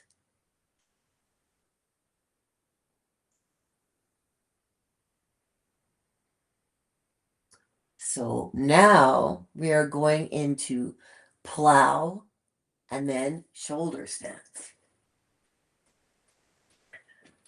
Now, if you cannot do plow and shoulder stand, you do modified versions. So plow, we start with our legs bent. A lot of times, if you have, I like to start with my low back. Make sure that there's nothing in my way here. So this sits on your bone. You do never put anything hard in the small of your back. There's no bone there to protect it. This is on my pelvic bone. So I'm putting my legs straight up. Sometimes I'll do this where like I'll just press them up and down. This is just move it. It's just movement for that lower spine, the root. And then plow. You're bringing your feet in a pike position over your head. Make sure I'm not going to hit anything.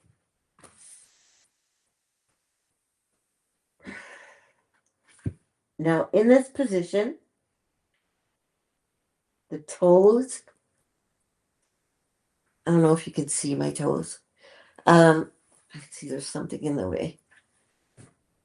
Try and move it. So my toes are flexed. My knees are straight.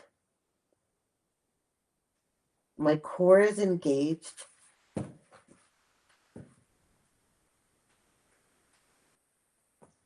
And arms are here.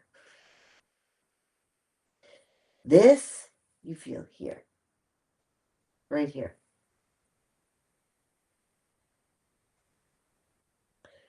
And when you take a deep breath, and for women that have breasts, they kind of get in the way. So just move around them. So if you can flex your toes, push a bit further into it.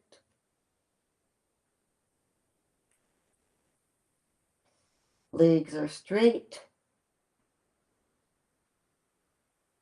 This is the throat chakra. The color is blue. That monkey is in your throat and he is not allowed to go anywhere else. Arms are straight. Now next, take your arms, do on an angle. Touch your low back. Go up and sorry.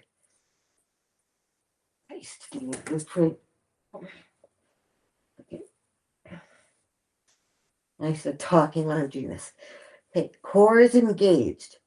You can't get up until your core is engaged. I have to stop talking or I won't be able to get up there.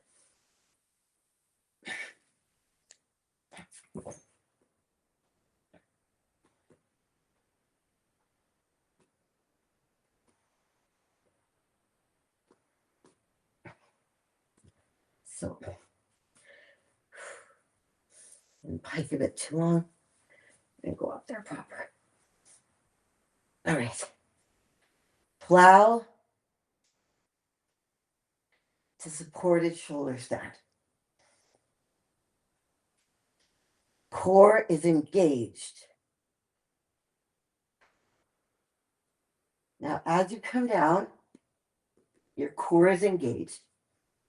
And we come down gently.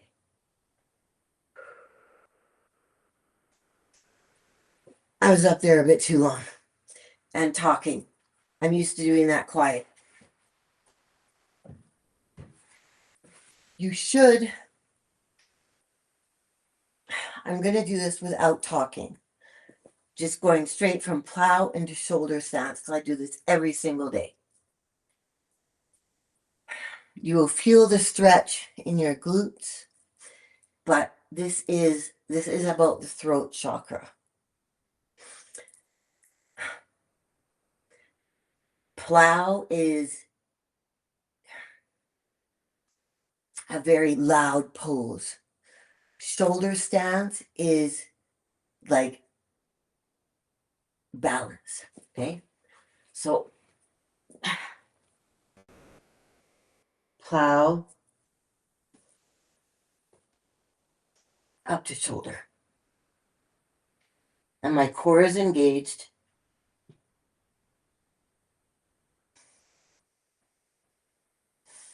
Toes are pointed. My glutes are activated. My thighs are activated. Now, as I come down, I come down slowly, using my core very slowly. And roll up. That's a hard sequence to talk through, to be honest. Doing it without talking is so much easier. Talking and doing it was a bit off balancing. But you can see how that pose,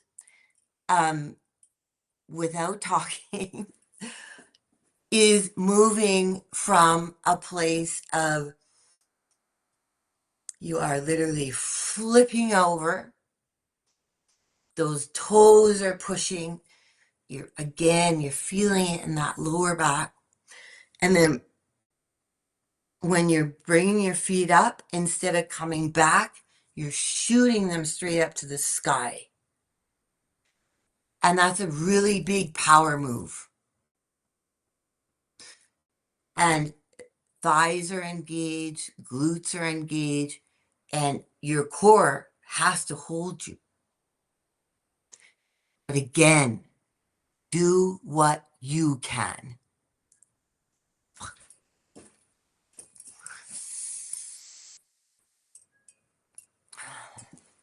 I can't tell you how annoying this thing turning off every 20 minutes is. I reset it last night and I don't understand why it's doing what it's doing. Okay. So that was Fridays. And then we did Saturday rabbit. We did Sunday fish. The last one we're going to do is standing. So now, and in between all this, stop. Take a drink.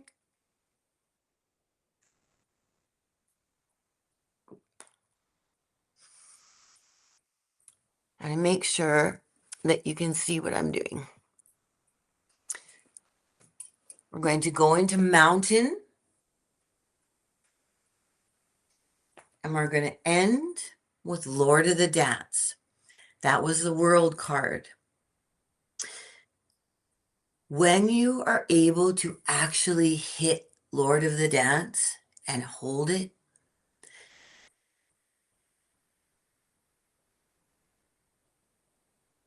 it's a feeling like holding the world, like it's an accomplishment pose. It's difficult. It requires balance. It is for your heart as well. But these poses hit like that plow hits your root as well. So where the concentration was on the throat, it also hits your root. It hits your solar plexus because you're engaging your core. But when we're concentrating on the throat. So, especially when we're inverted, before we stand up, we come to balance.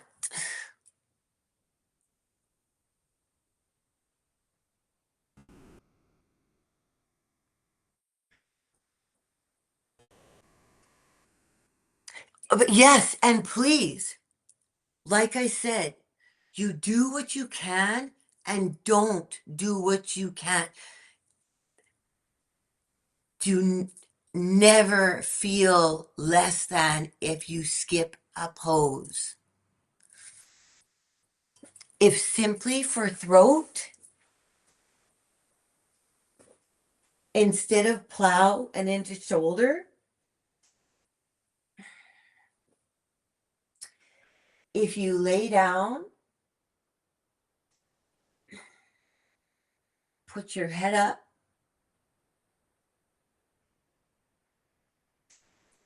and bring your knees towards you.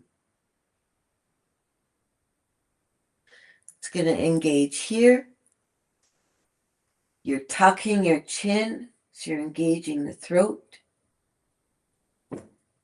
This is instead of a full inverted plow or shoulder stance.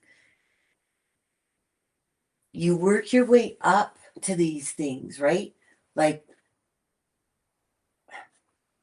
when you feel comfortable. It's why I give different poses. I don't expect everyone to do them all.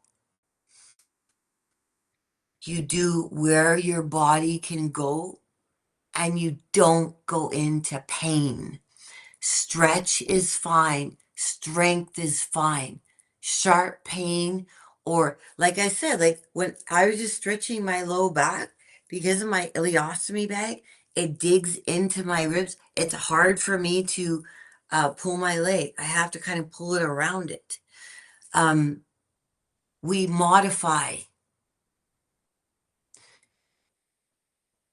So a foam roller to start to get into plow. This is where you start. You put it under your low back. And like with shoulder stance, instead of a shoulder stance, you have your low back on the foam roller. Bring your chin to your chest and do this. If that's too hard, just have your knees like this. The progression is to get all the way over, and then on the way back to use your core, bring you down. That's why I say, ask me. I will show you a variation, and I will show you the progression. But I also want to show you the completion. But still, don't like expect. I've been doing this for 20 years. I know what my body is capable of. I know what it's not. I didn't realize that talking was going to make plow and shoulder really a challenge. I now know. But I do it every day when I work out. At the end of my workout, I go straight one to the other, and then pigeon and all the stuff I do. I spend like 40 minutes a day doing that. I don't expect you to get there. That's why I say we have tools at our disposal that just help us start to strengthen.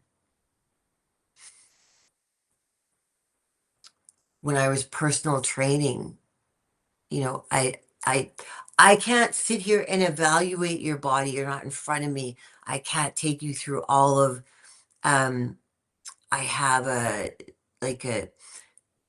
certain exercises that I have people do in front of me. So I see how their body moves, and I literally help change them. I lay hands on. So here I can only explain.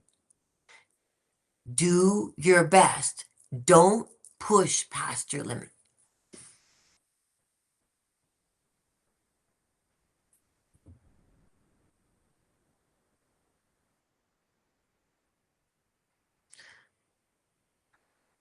So this is why I say, before you do things like this, make sure you talk to a doctor.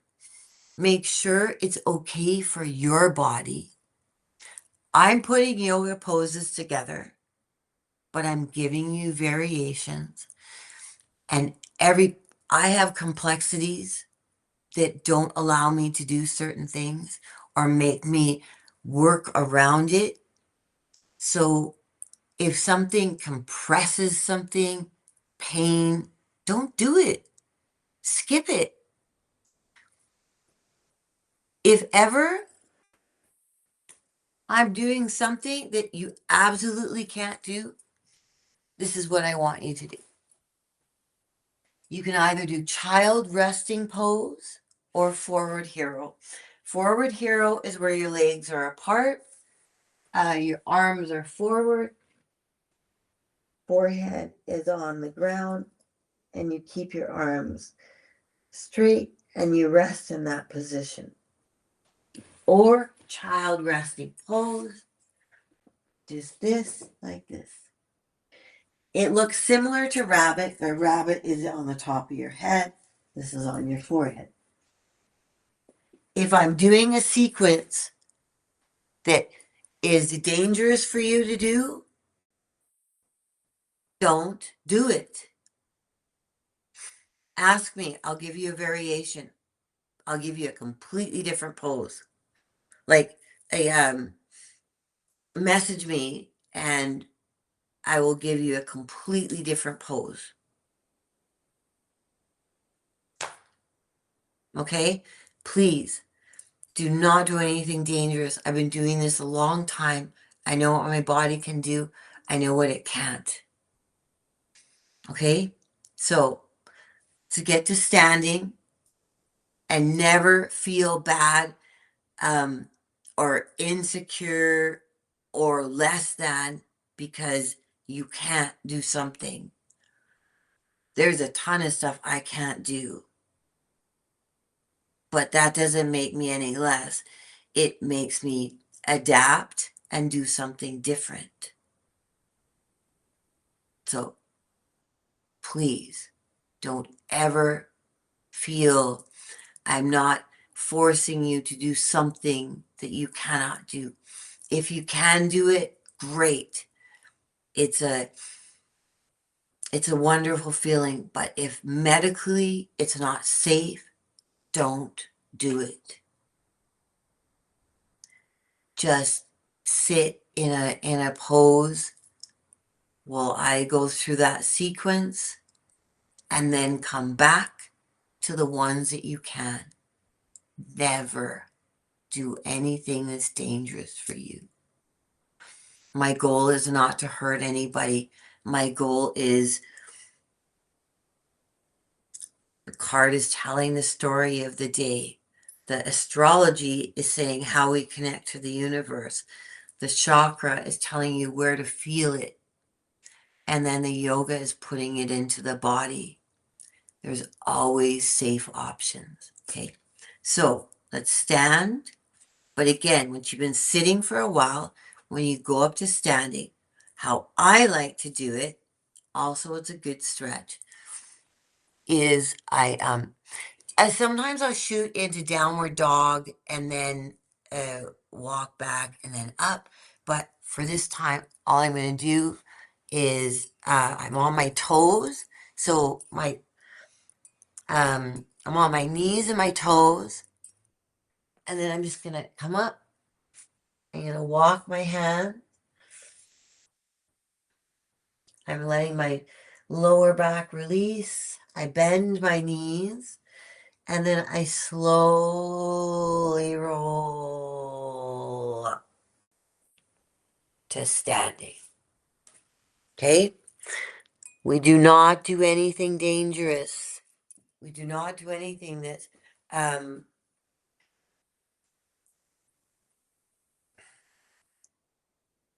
if you've had surgeries and I know, like, I'm missing body parts. Do what you can.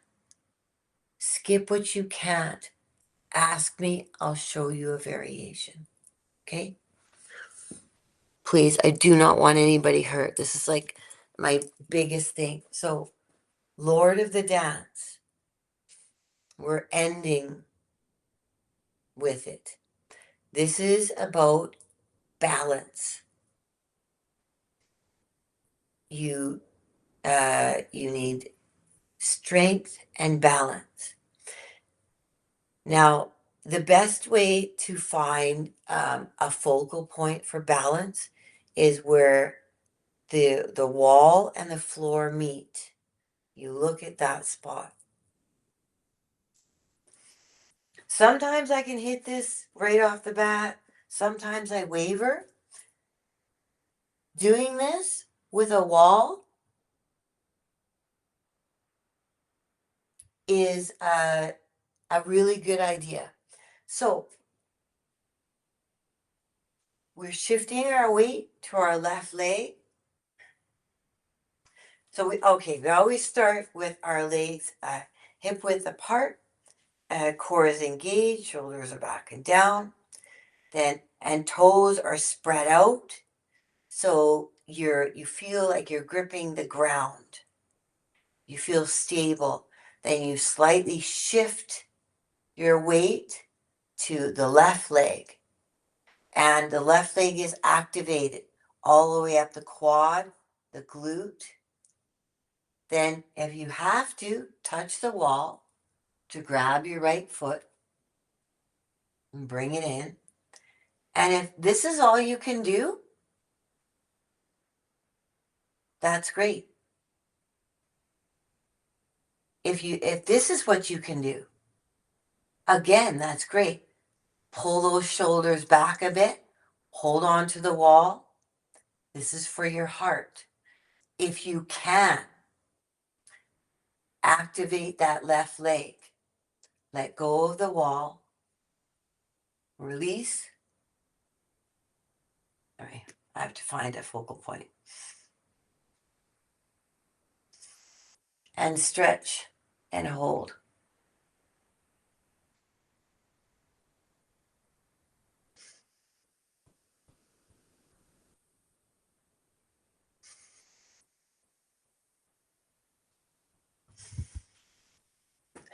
Having the wall is always your friend. Sometimes I'll use it's called a dowel or a PVC pipe in one hand. But doing stuff with a wall next to you means you can always lean into it. So the other side.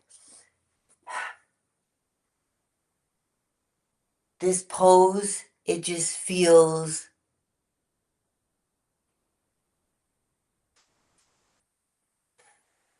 for me, it feels like I did it. Like it's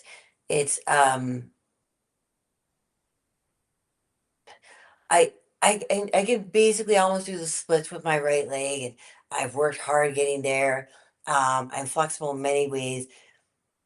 For me, this is one pose that I think is very beautiful to look at, and it's why I choose it. But like I said, again, so this time we are going to we start feet hip width apart, toes spread into the mat. Glutes are activated, thighs are activated, core is activated. You're going to shift to your right.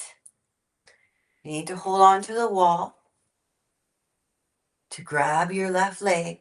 And if this is where you can get, this is where you can get. Open up your heart. Stand here holding the wall. If you can, find that focal point. One of the sides is a bit stronger than the other. And talking and doing this is always a bit of a challenge.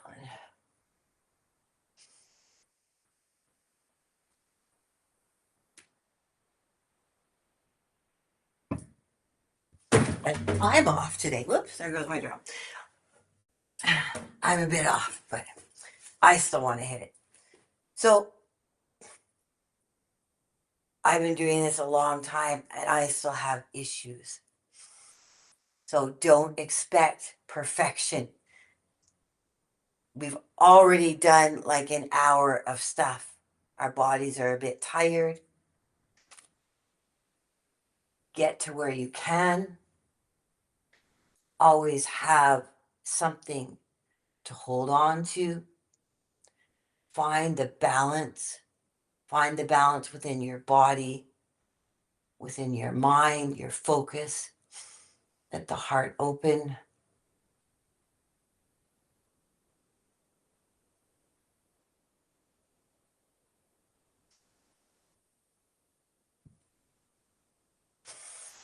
And that is Lord of the Dance. If you can hold it longer, hold it longer. If you can't, you can't. You start where you can, you progress to where you can.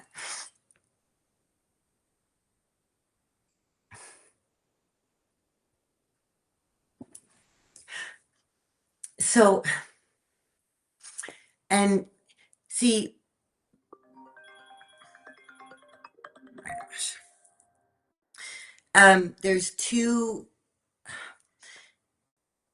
there's two things about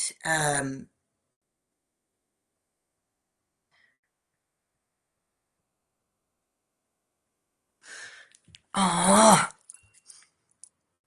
there's two things about that pose that yeah, I mean, everybody wants to get to the point where they can lift and, hold your hand to your head, but slowly, carefully, take your time. There's times where I get way closer than that.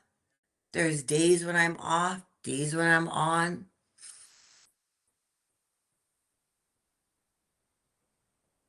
Don't expect perfection. Do what you can. Do it safe. This is about the alchemy of the universe connecting us to our bodies, minds, hearts, spirits, and each other. This isn't about perfection.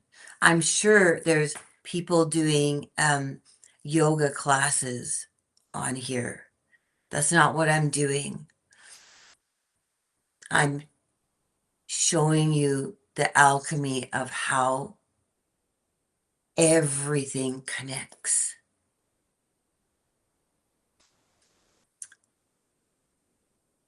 And expectations of what we did when we were 20 and we're 50 is unrealistic. You work towards it, you do what you can, and don't do what you can't. Hmm? My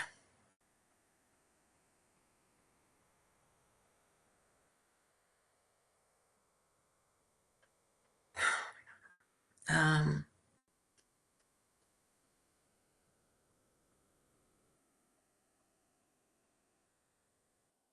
sorry, I have to send this out.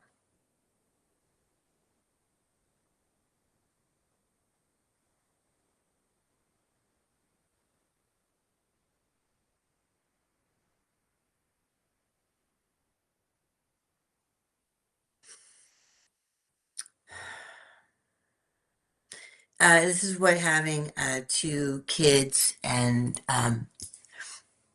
being married and stuff is about. I'm always busy.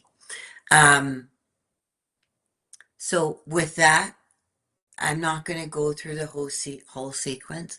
What I am going to do is I'm going to say this. You are perfect the way you are. Whatever you did is amazing. please send me private messages. We can even do video chats where literally I can see you and your body and I can guide you. I open this up to anybody. You don't have to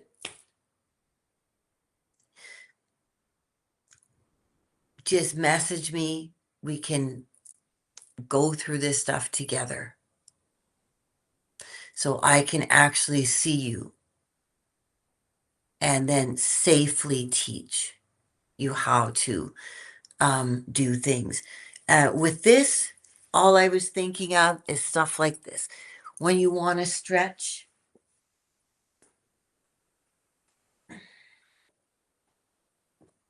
we use this instead of, and it just helps you stretch. I have this, which has handles. So I put my feet.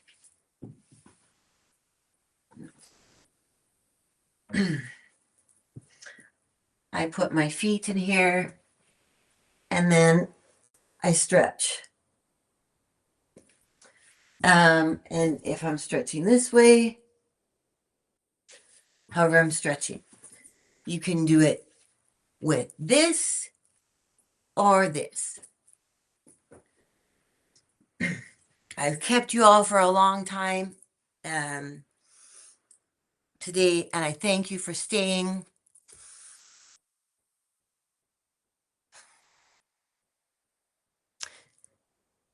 We're ending with this. You are perfect just the way you are. Whatever you did was perfect, just the way you did it. I'm glad you enjoyed it. That's my purpose. So for tomorrow, it is the 6 of Moons, back to the third eye, and I chose my memory here. Oh, Lotus. So next week we will be starting in Lotus. If you want to do Lotus, Lotus is sitting cross-legged, but start by bringing one foot up on the one thigh. Again, shoulders are back and down, core is engaged. If you can get to the point where both feet are up, great, but you start where you can. If all you can do is sit cross-legged, that is fine too. Do what your body can do. Work towards more, but safely. So let's take a couple grounding breaths together. Let's be congratulations on what you achieved. Move forward with the week knowing that you're loved. This space here is open for love and understanding and acceptance. Okay? Come as you are. Don't expect too much. You are perfect. You are loved.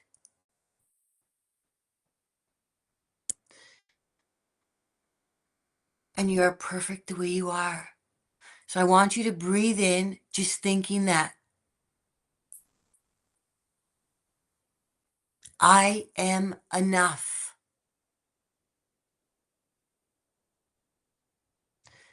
I am beautiful or handsome or gorgeous, whatever word you want to use, that makes you feel that way.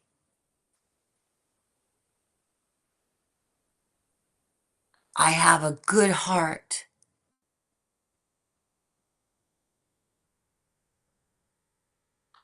So take 3 breaths in and say that to yourself.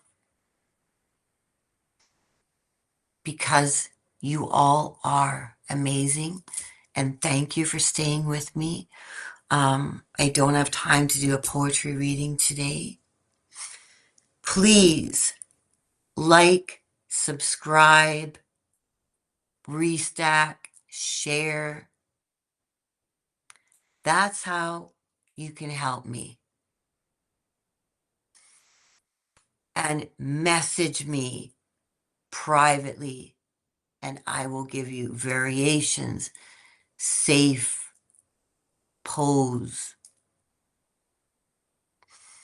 breath work, whatever is necessary. With light and love, go in grace.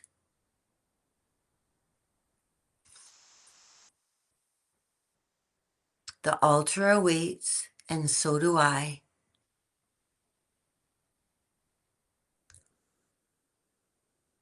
Namaste.